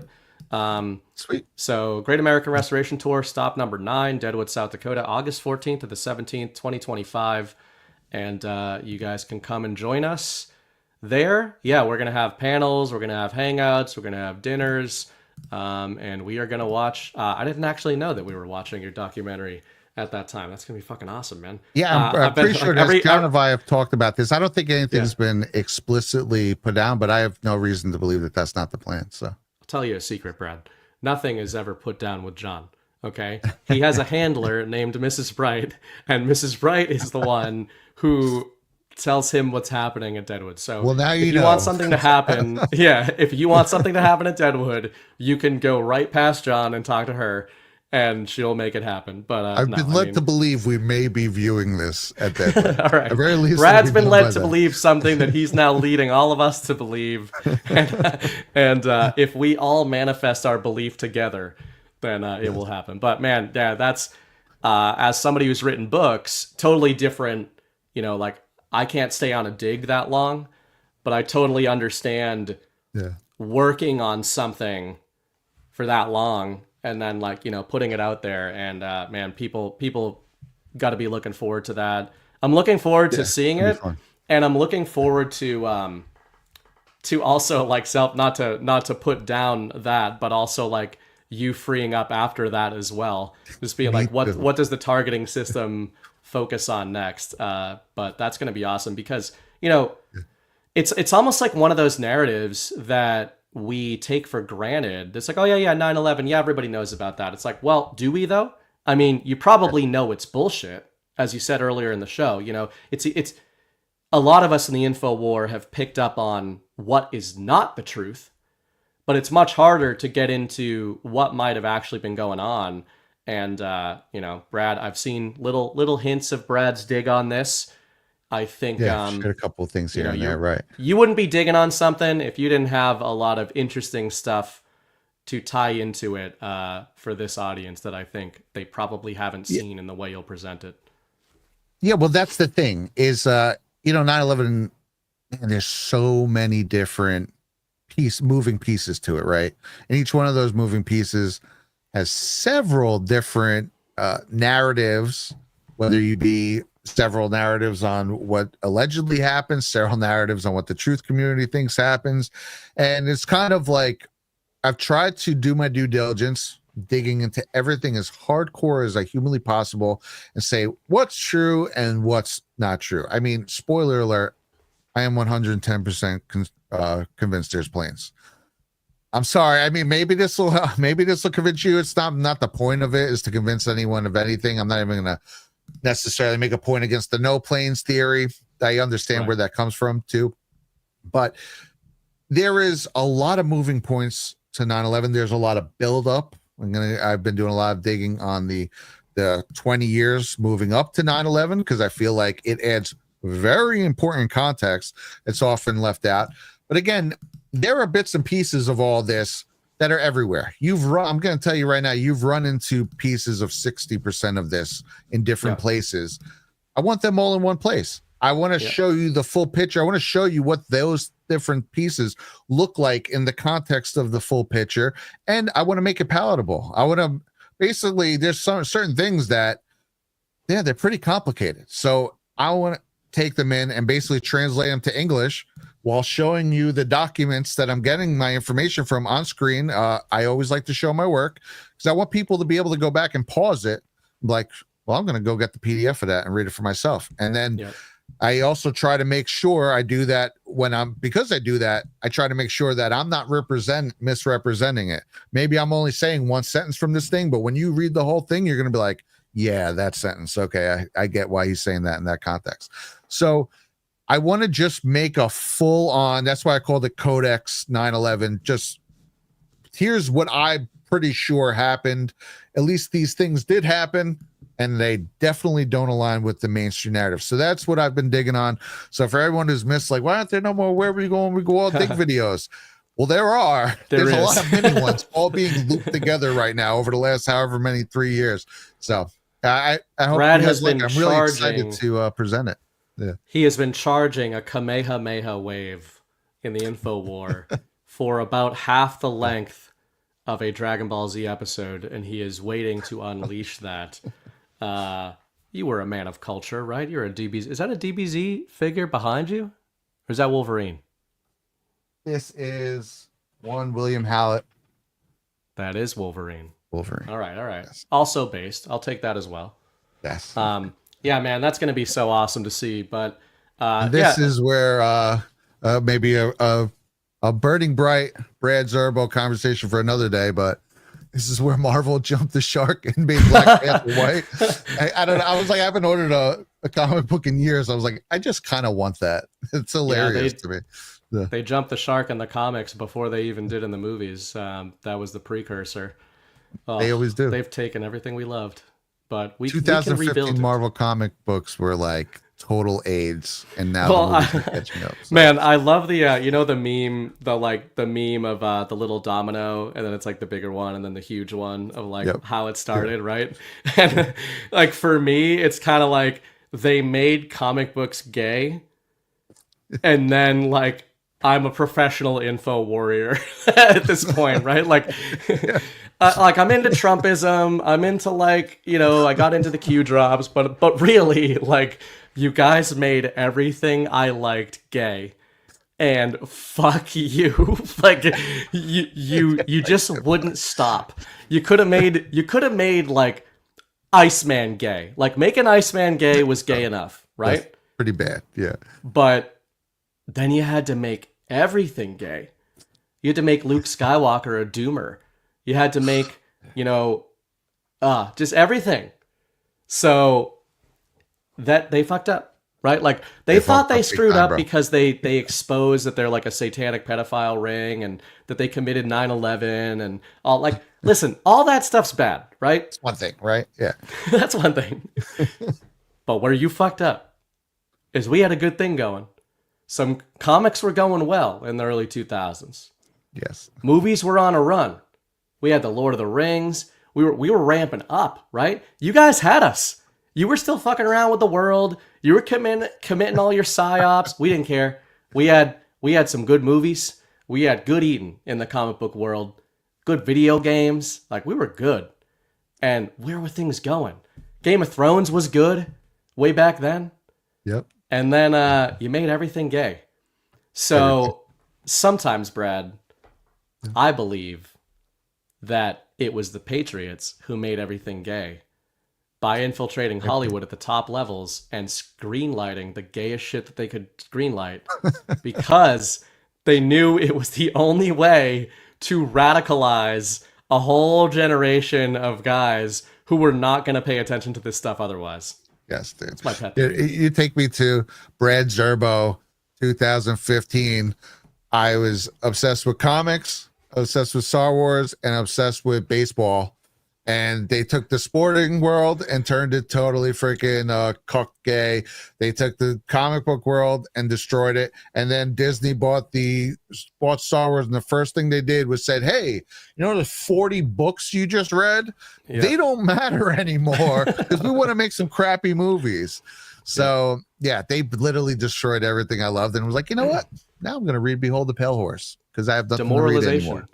Demoralization campaign. You know, a lot of people have been red pilled on that through the culture war, but it took them a long time. You know, we were ahead of the curve on that. This audience, but man, like, guess what? The culture war isn't happening on CNN and Fox News. That's the political war. Way more people go to see the latest Marvel movie, or did 10 years ago, than watch CNN. That is where the real subversion was happening. And that's on a cultural level. And it got so crazy that, you know, it's ironic that it's a good sign that, like, the latest Marvel movies are bombing because they're putting, you know, 5'1" women into lead action roles, and putting out a new John Wick movie titled John Wick From the World of John Wick Ballerina, where Ana de Armas plays the new John Wick, and nobody goes to see it. And it's just like, I heard that isn't even a woke movie. I heard it's like, fine. It's just nobody went to see it because she's not John Wick, right? Like, it doesn't matter what you say. It doesn't matter what you do. And you read all these Hollywood Reporter pieces about, well, I do, about like, why did Marvel lose its way? Maybe people just aren't into superheroes anymore. Like, bitch, speaking of Wolverine, did we miss that Deadpool and Wolverine last summer made $1.3 billion? Yes, amazing. During White Boy Summer? I mean...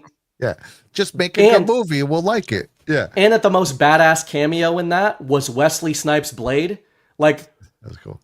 It turns out, if you just make good shit that isn't gay, the audience is still there. They still exist.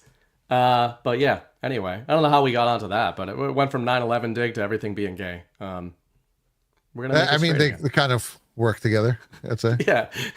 Step 1, 9/11. Step 2, make Marvel gay. Like, it wasn't enough. Yeah, man. But, so diggers and decoders. That's one of the things that I wanted to hit on. Maybe just a couple more quick things. One of, I mean, could be a huge topic, but maybe a quick hit for you. What are some of your favorite, some of the favorite digs that really changed things for you? Like that you went on? Some of those early drops, you mentioned the Saudi stuff at the beginning. That was big for me as well. But do you have any like that you have nostalgia for?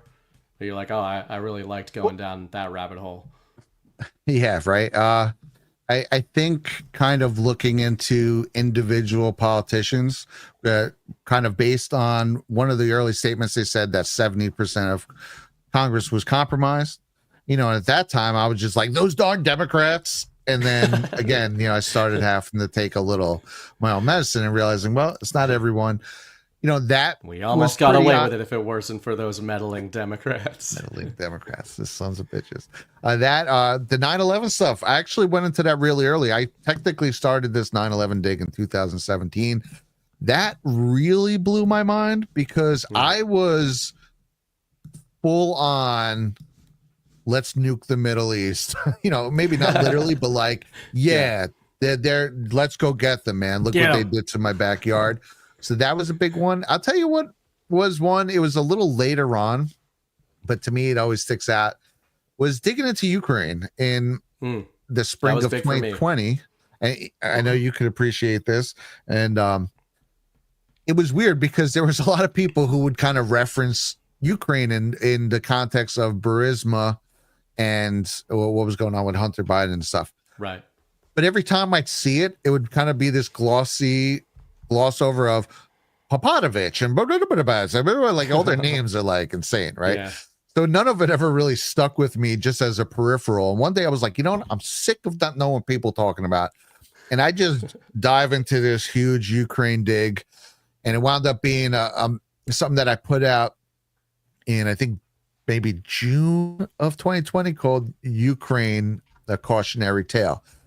And I really started then learning about the color revolutions with Euromaidan, and then the 2004, the Orange Revolution, and then that kind of spidered for me into kind of just a color revolution dig in general with Soros, and then kind of digging into a lot of kind of the taxes and the money trail of how he was really funding like Media Matters and some of these other places when he decided to put his sights on America. So that really opened my eyes a lot more deep into Soros, and then the whole Ukraine thing, and kind of the concept of when the USSR broke up, all the globalist players on the grand chessboard, right, as a certain someone would put it, kind of really jumped on a lot of them, kind of looking for just natural resources, because that's the name of the game. And that really started making me understand that a lot of it is about hoarding natural resources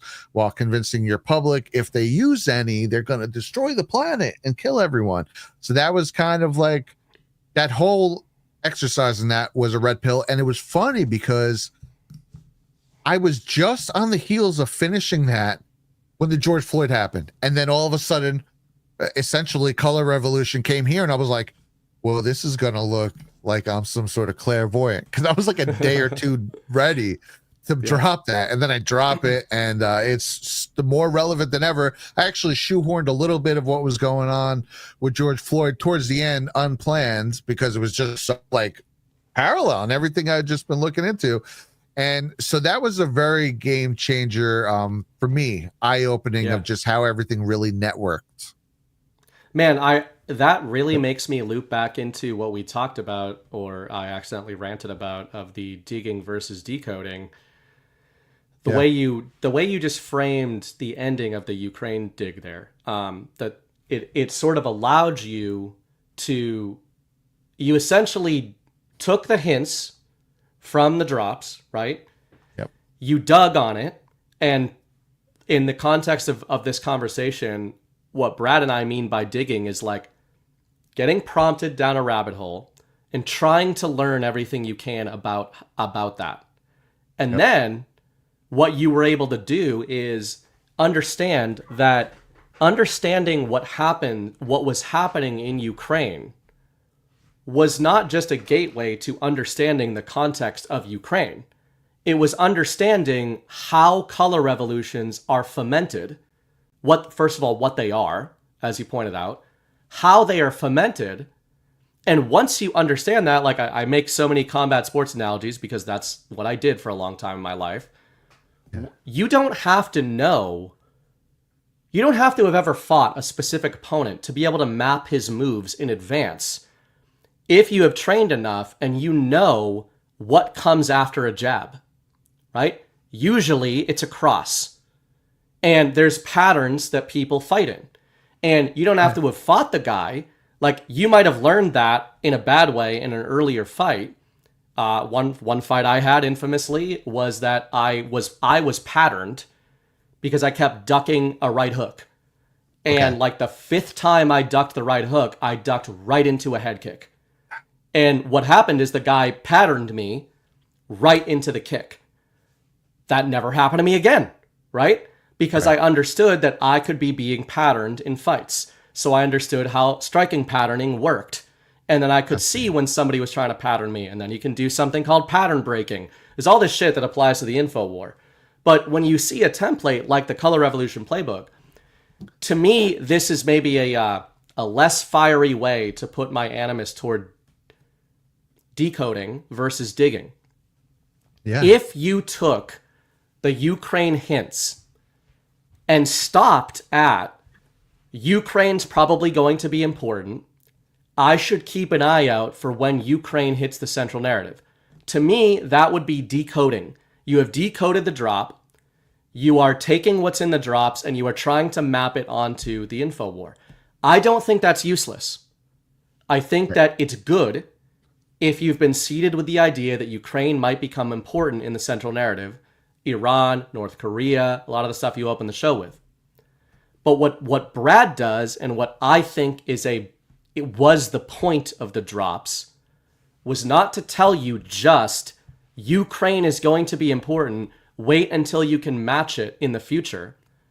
I think they were telling you about Ukraine so you would learn how all of this works, so that when you see it happening in the future, you can call it out ahead of time, right? Earlier in the show, I mentioned an example that may or may not be true. I'm just using it as an example of what Chris Paul talking about Ron DeSantis. What was he doing there? He's saying, if you were to create a new fake Republican candidate to graft onto the MAGA movement, it would probably look really close to what is going on right now.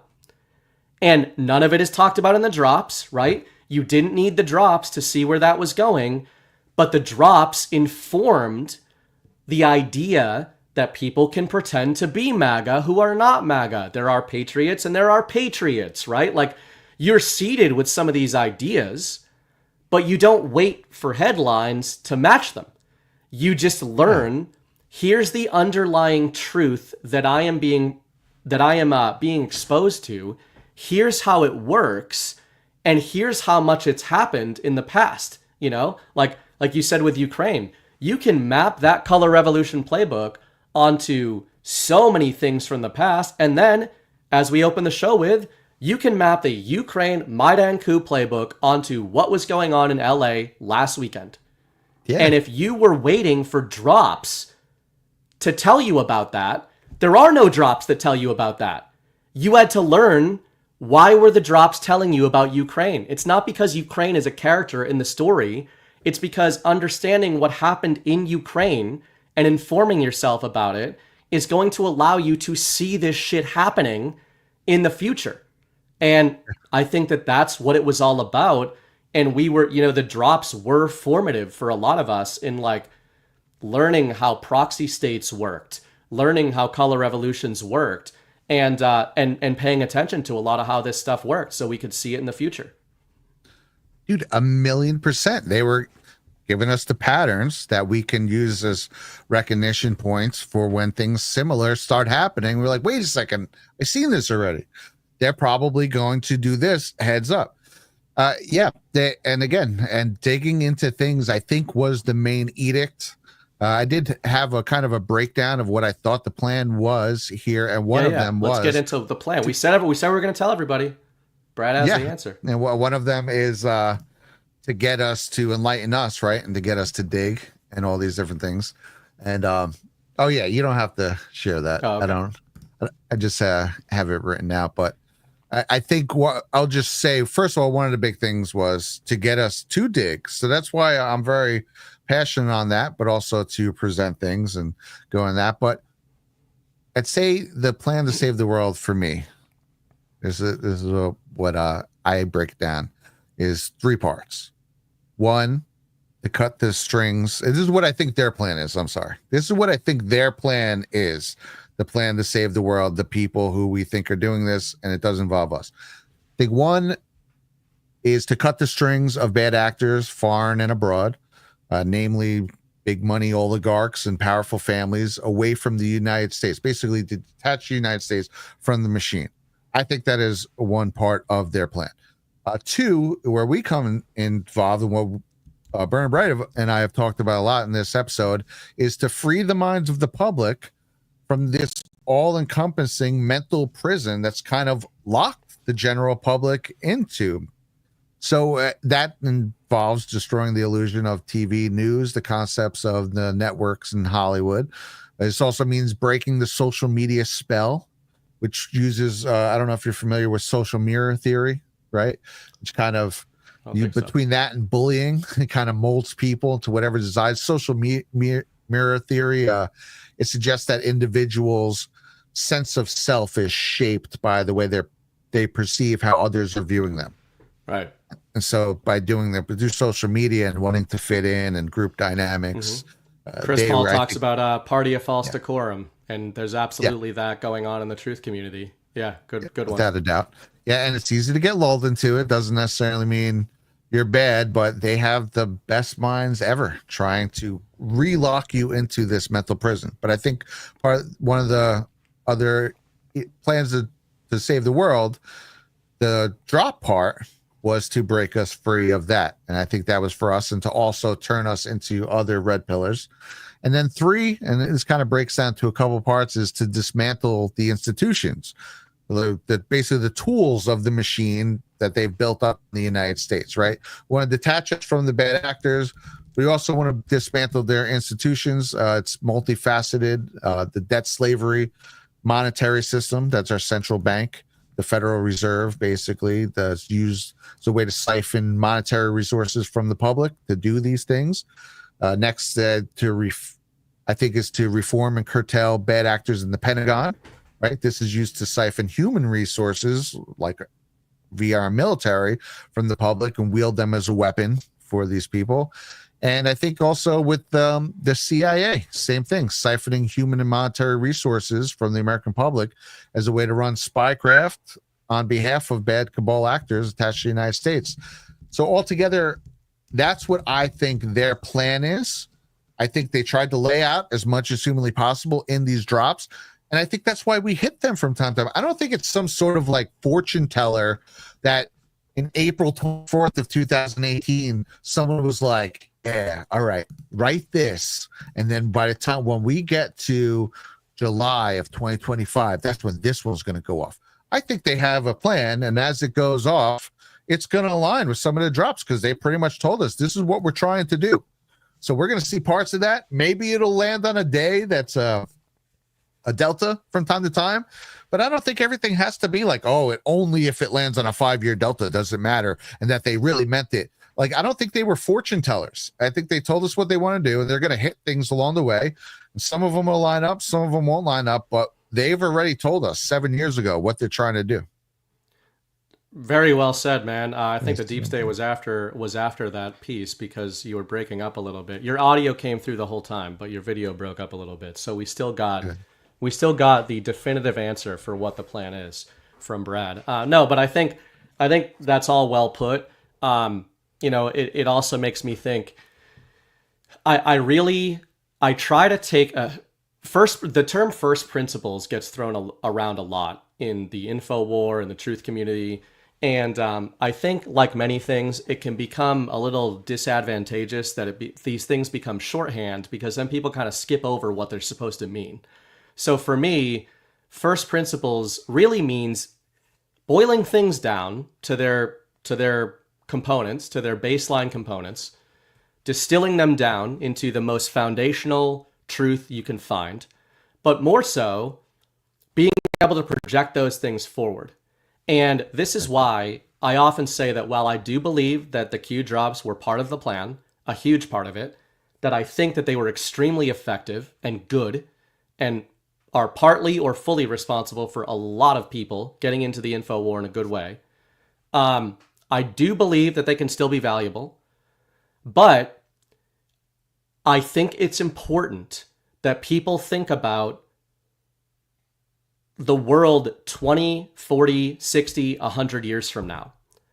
And once you start doing that, you will understand why only talking about things through the lens of drops has a shelf life. And I'm not talking about a shelf life business-wise. I'm not talking about a shelf life of what gets attention. I'm talking about if you are using the drops to try to figure out what is going on in the world, even if you believe all of it is under full control, etc., you would admit that there is a time period in which that control ostensibly ends or burns out. And at that point in time, maybe that's at the end of the Trump administration, maybe that's 5 administrations from now, and that's how far the plan goes.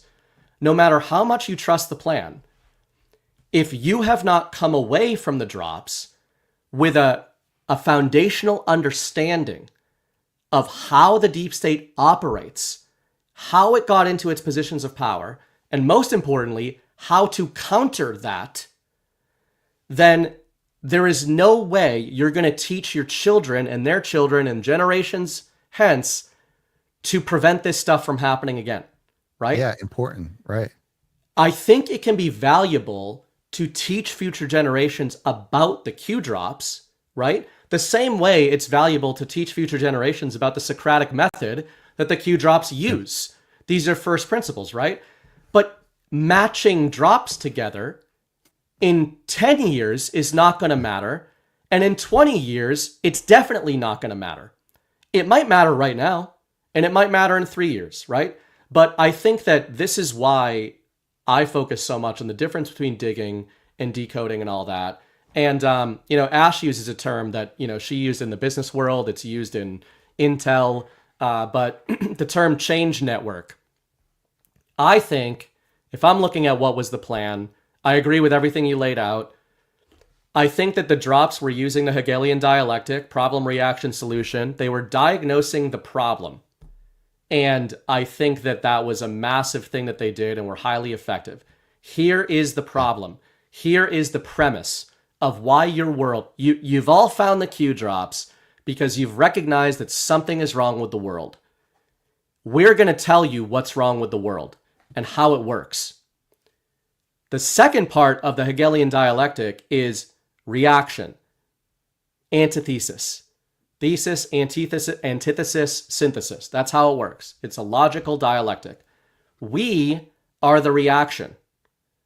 And the reaction is meant to codify a solution, right? So I think what Brad does, what I try to do, and what many people in our audience try to do is it's not enough to diagnose the problem and stay in step one and get in a circle about diagnosing the problem for 10 years. Yeah. The drops told you to use this information and push things forward, right? So we all have different interpretations of what that means, but I think that's a big part of it. And I think that in terms of the solution here, recently I'm eventually going to write something on it, but you're a movie guy, again, as I said earlier. If you guys watch the movie Tenet by Christopher Nolan, one of his more underrated movies, came out during the pandemic crap. I think that that's largely what the Q drops were. One of my favorite digs of yours was on Operation Looking Glass, Project Looking Glass. Yeah. And you were talking about it in many different ways from a technology angle and what could they have been referencing. I have started to think of Project Looking Glass as a hint of what the Q drops were. And I don't mean literal time travel. I think that they were, Chris talks about this with informational time travel. In the movie Tenet, you don't really have people time traveling in a traditional sense. You have people that know the future telling people in the past how to stop it. And I think that's basically what the Q drops are. Now, many Q people are going to be like, well, yeah, we all know that. So what's the problem with decoding this stuff? It's not a problem. But in Tenet, if somebody comes back and tells you that there's this future war that we are trying to avoid, and here is the information, here are the drops that explains to you how this all comes to be, then your job is to take that information and become a change agent to stop it from happening.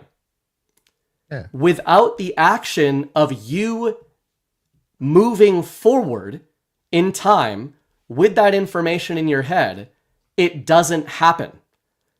And that's what I think a lot of people miss in the drops, where the drops said, like, the news is fake, the war is real. You need to be active. You need to do things. You need to push forward. And again, people have different ways of doing this. I love the way you laid it out. And I would just add that timeline element to it of just saying it's not enough. I'm not saying get active kinetically. I'm not talking about that. I'm saying digging, being active, training yourself. How does this stuff work? What's going on? How do I use the information from the drops and try to make real change in society moving forward, not just like voting in elections, right? You can still do that, but that's clearly not what the drops were about, right? The drop, I think we can all agree that the drops weren't to try to get the vote out in November 2024. Right, yeah. They were about dismantling an ancient cabal that has controlled the world and perpetuated all wars for all time. Like, there was more to it than just matching things. And, I think most people watching the show understand that.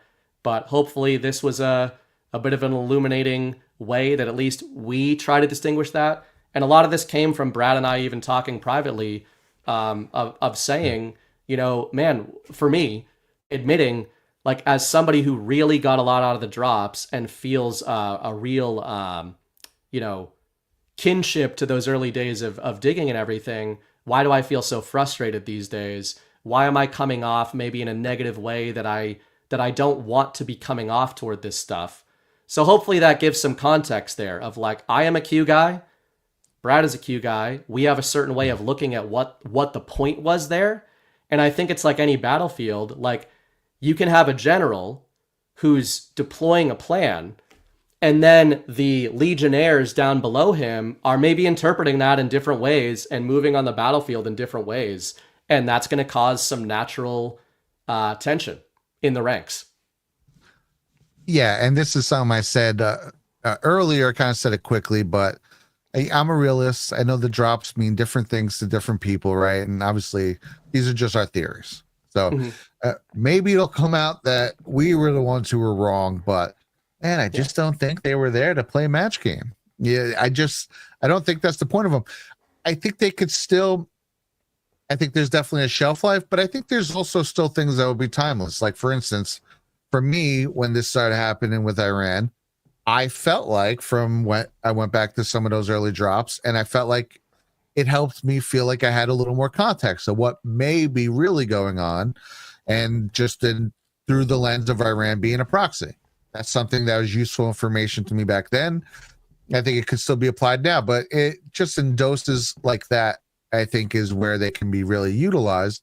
And I think there's a lot of kind of fantastical things that were in the drops, not fantastical, but kind of really popular catchphrases that people have kind of weaponized, and for the fringe who don't know the drops, they think it's only some catchphrases. They don't realize that there's straight up information and leads that kind of break down the whole money train of where everything's going and how they have literally used these things to entrap us into a slave prison and a monetary death slavery system, and et cetera, et cetera, et cetera. Very useful breakdown of the system that we're fighting.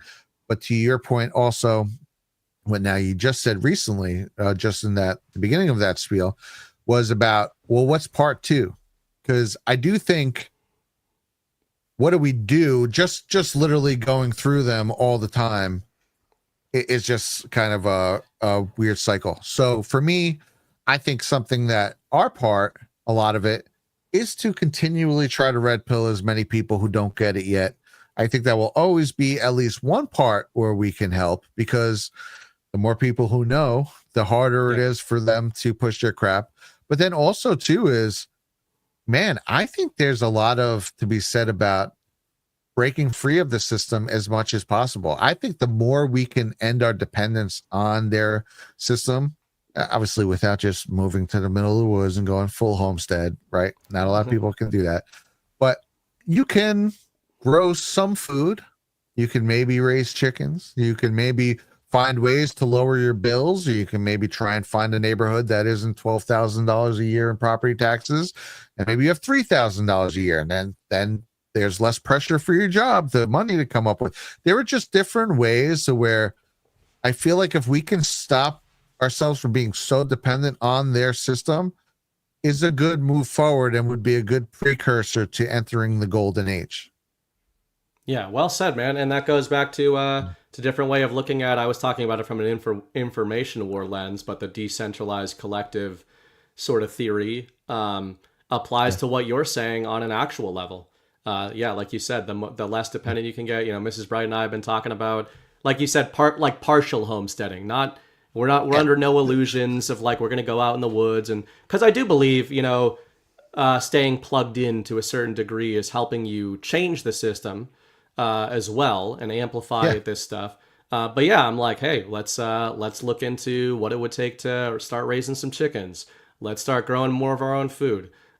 She's getting into the sourdough extremism, which I know. Oh man, it's everywhere. I don't know. It's last 6 months. I hear about. We brought a new sourdough extremist. I heard her our shipwreck, who started doing her show, and then sourdough. I watched the first episode, and she's going on sourdough rants. I'm like, my God, they're everywhere. It's like a mind virus. My sister-in-law, I was here a couple months ago before I even heard those. It's like man, a thing, I'm telling apparently. Yeah. sourdough is like It's probably delicious. it's the Trojan horse that's getting women. Like, we're gonna learn that it's a patriot psyop in a good way. Like, because it. like, you know, it's that Domino's meme again, like starts looking at sourdough recipes and then it's like the cabal, you know, recognizes the cabal and wants to homeschool children for the rest of their lives. I mean, who owns the wheat companies? No. Yeah, man. I mean, there is quite a crossover between sourdough women and based and red pilled. Yes. I've been on a pizza dough kick. That's awesome. Get that 00 Tipo freaking flour, guys, and you make some awesome pizza dough. Cool. That is pretty. No one sweet, knows yeah. what that means, what I just said, but I know. But That's all. It sounds good. Makes you feel better about eating pizza. I'm all for that. Yes. Very cliche Italian things to do. So anyway, Brad, I think this was a nice short one. We kind of figured a few things out, I think. You know, again, this is just our part of what we can are internalized as the plan is doing this kind of stuff, talking about this kind of stuff. I was gonna before we get out of here get rants and everything. You can take off if you need to take off. Otherwise, if you want to hang out for a little bit, you can. Up to you. But I mean, I would totally hang out, but if you'd rather do it by yourself, I don't want to miss a signal or anything. So no, man, you're not missing something, man. This guy cannot take a hint. I was looking forward to him. No. All right.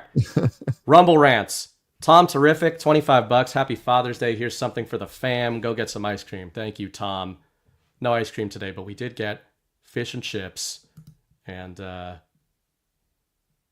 it was a good time. We are learning that Baby Bright is taking on more of my tendencies, because when we can't figure out what's wrong with him, it turns out that if you stand up and pace around with him, he's super happy, and I am known to pace and rock back and forth and do a lot of retarded stuff.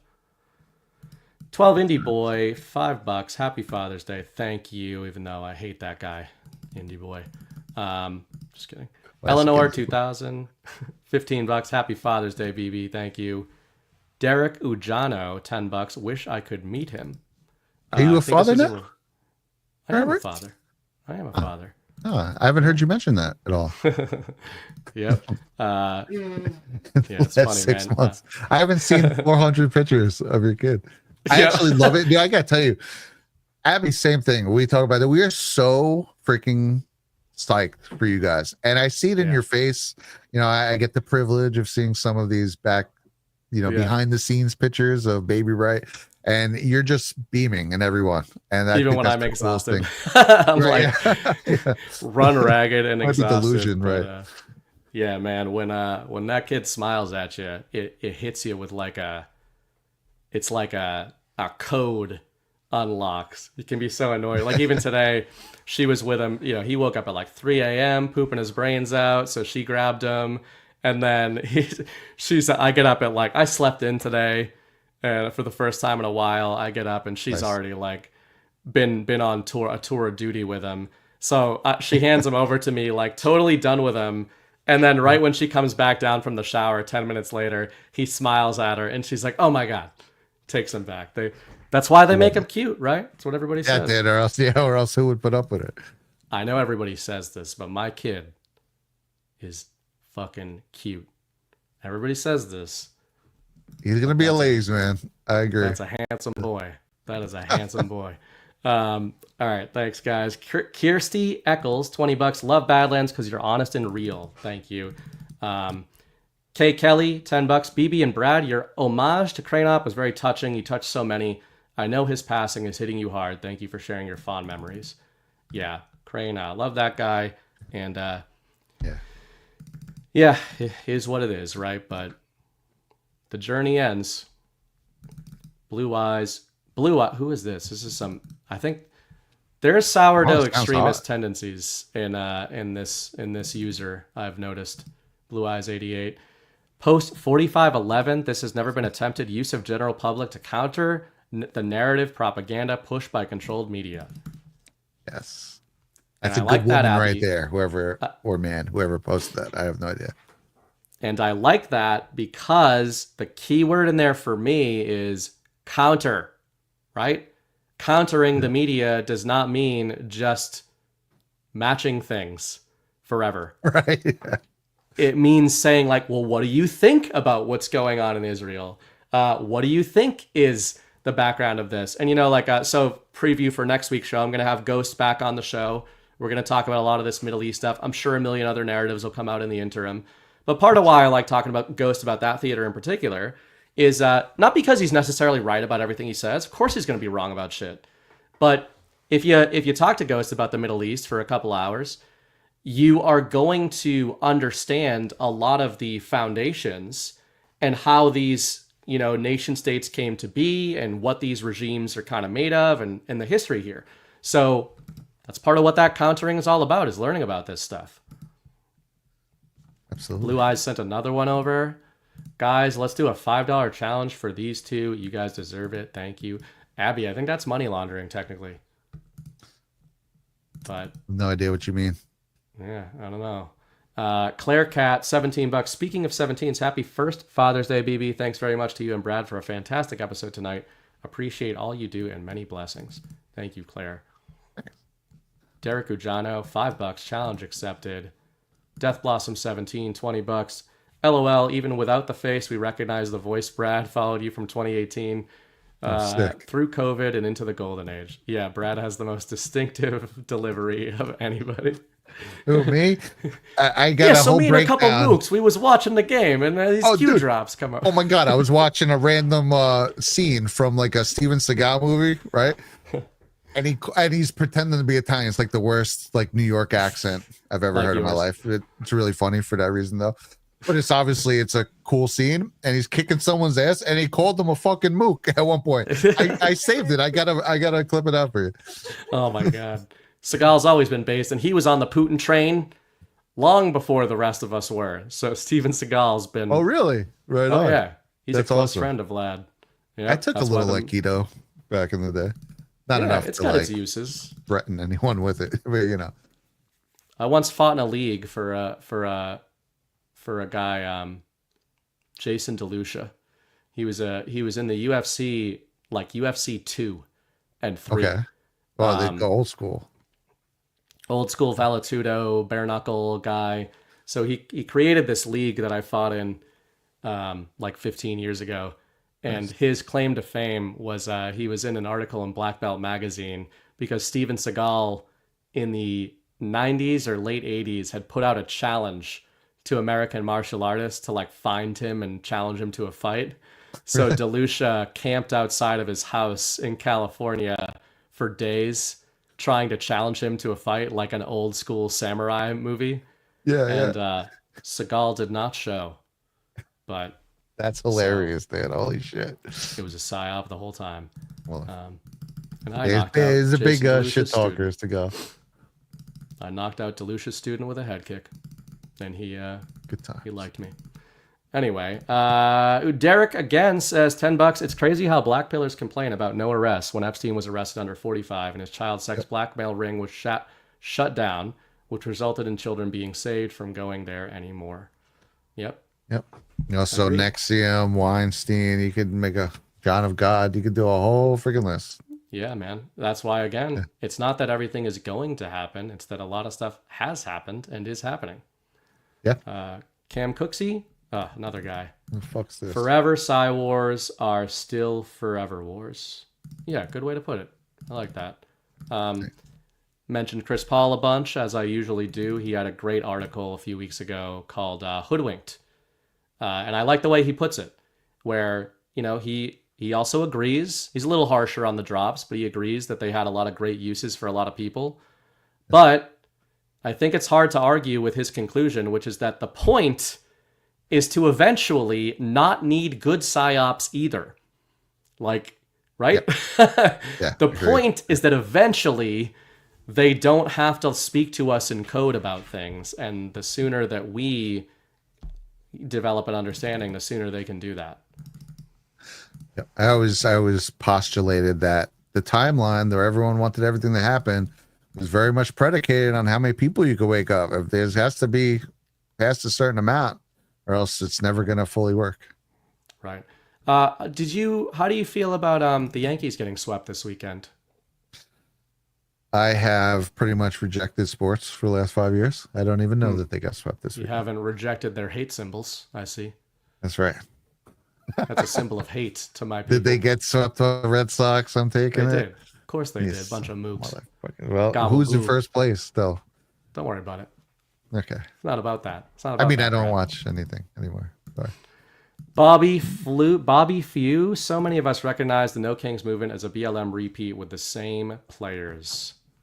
Damn straight. Templates. Cam, make comics straight again. Yep. Yeah. Amen. Sorry. Good luck. Even if Don't you're hold your gay, breath.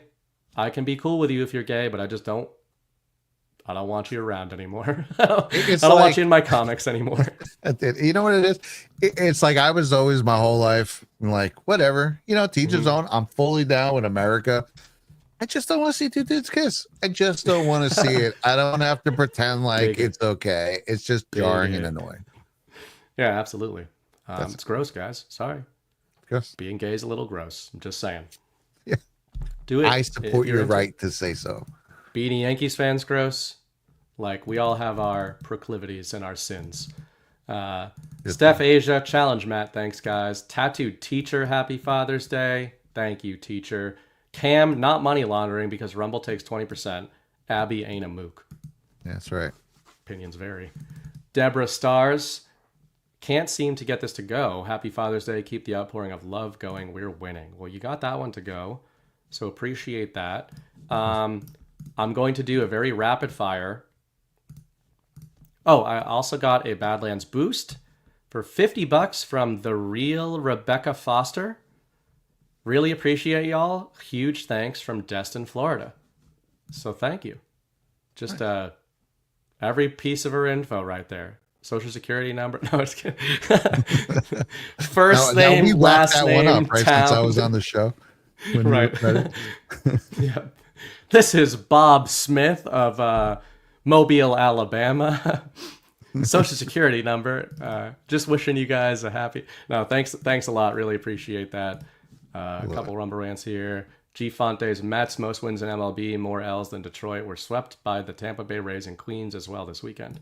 Nice. New York is just sucking. Nice. Deplorable number one. I look at being gay the same way I do people who eat tomatoes. It's fucking gross, but I don't hate you for it. Nice. I like that. Yeah. Yeah. All right. Well, that's what we got there. The little rapid fire thing I wanted to do was, in terms of things happening that very few people talked about this weekend, that's kind of a big deal. While you were watching videos of flares going off in Israel, Trump appointed a never IRS marauder to lead the IRS. Billy Long, ex-Congressman Billy Long, is your new IRS chairman. He once introduced legislation to abolish the agency. So, you know what's amazing about this one too?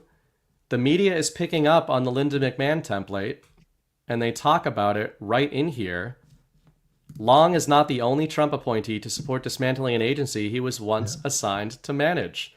Linda McMahon, the current education secretary, has repeatedly said she's trying to put herself out of a job. So they're picking up on it.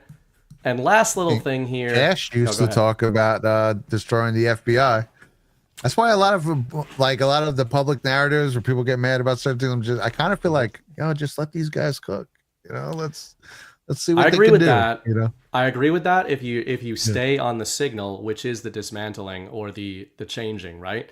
Because I think the mistake a lot of people make, and the reason they get pushback, is they start cheerleading for the FBI rather than for the reform of the FBI.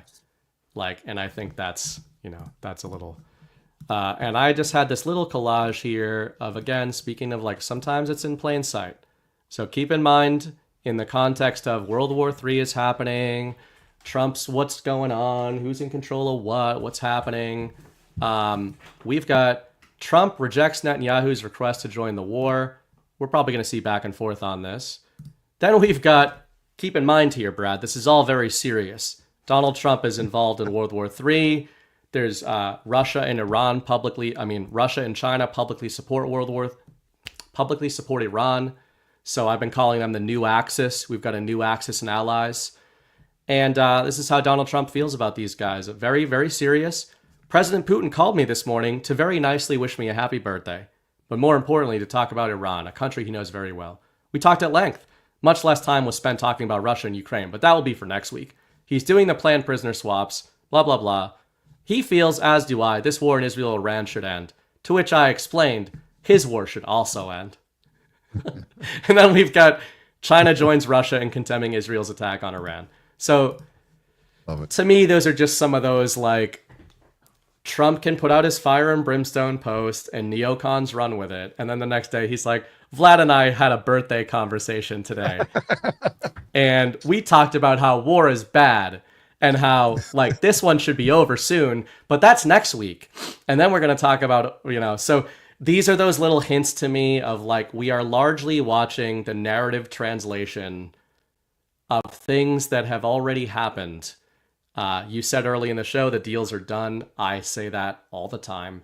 And I think these are the hints Trump gives you of, like, guys, when you see the headlines about World War III coming with Russia, please try to remember Trump's birthday posts with Putin and how much they flirt with each other. Or the fact that he said, what was it last week, that him and Xi have been friends and they're going to be friends forever. Like, he's kind of just like telling you, these guys are my bros and we're going to have to get down in the mud a little bit, but we're all bros. So forgive and forget. Amen. And, Amen to that. All right, Brad, that is it. I will outro with the intro. Hope you guys enjoyed that one. Please hit the thumbs up button. And, did you send me something? Oh, yeah, this. It's just, yeah, let's show it. It ties into what we just looked at. This is from today.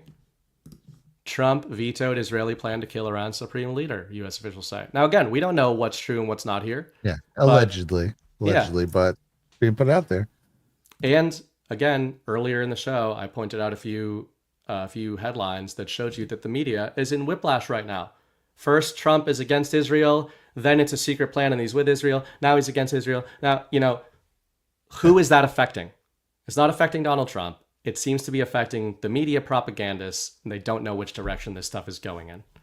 Yep. So it's great to see. I also want to shout out, I have a Buy Me a Coffee link, and a woman, I usually don't shout people out on this because it's my personal Substack. Annie bought me 85 coffees for Father's Day.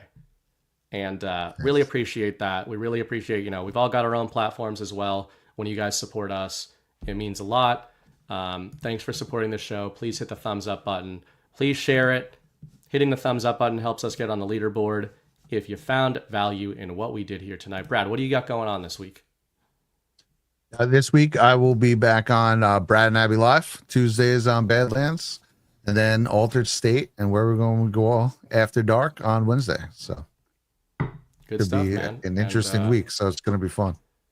2 months almost to the day until we see Codex 9/11. That's what it's called, right? Yes. Yep. And the second we're done here, I will be putting together scales. I'll just leave it at that. So awesome, man. I've seen little hints of it.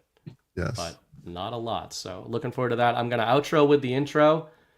Remember, the war is a story. The story is a war. Act accordingly. Peace. Well.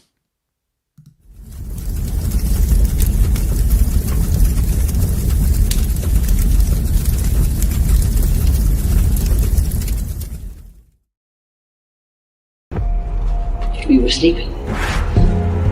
I've been sleeping.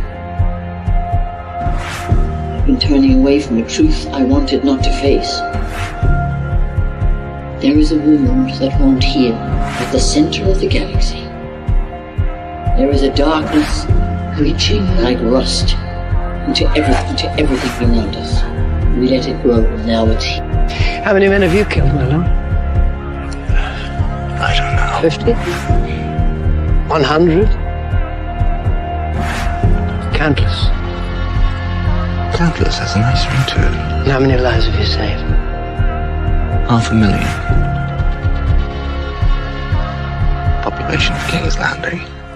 Tell me if your precious Randy commanded you to kill your own father and stand by while thousands of men, women, and children burned alive, would you have done it? Would you have kept your oath then? Our time has come. We prepared. We grew stronger. While you rested in your cradle of power, you were trusted to lead the Republic. But you were deceived. You assumed no force could challenge you. Now, finally, we have returned. The visions are clear now. I see possible futures all at once. Our enemies are all around us. And in so many futures they prevail. But I do see a way. There is a narrow way through. It's not a prophecy. It's a story that you keep telling, but it's not their story, it's yours. They deserve to be led by one of their own. What your people did to this world is heartbreaking. We gave them something to hope for. That's not hope!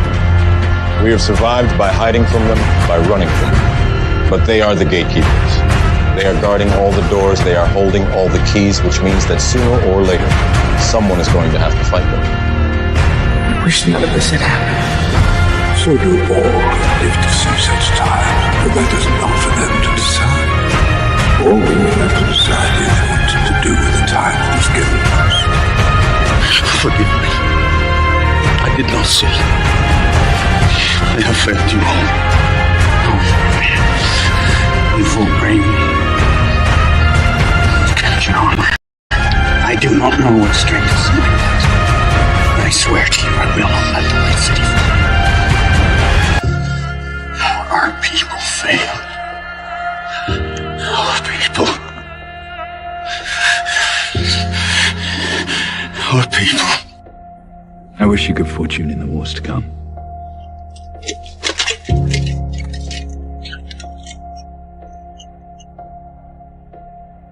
And now it begins.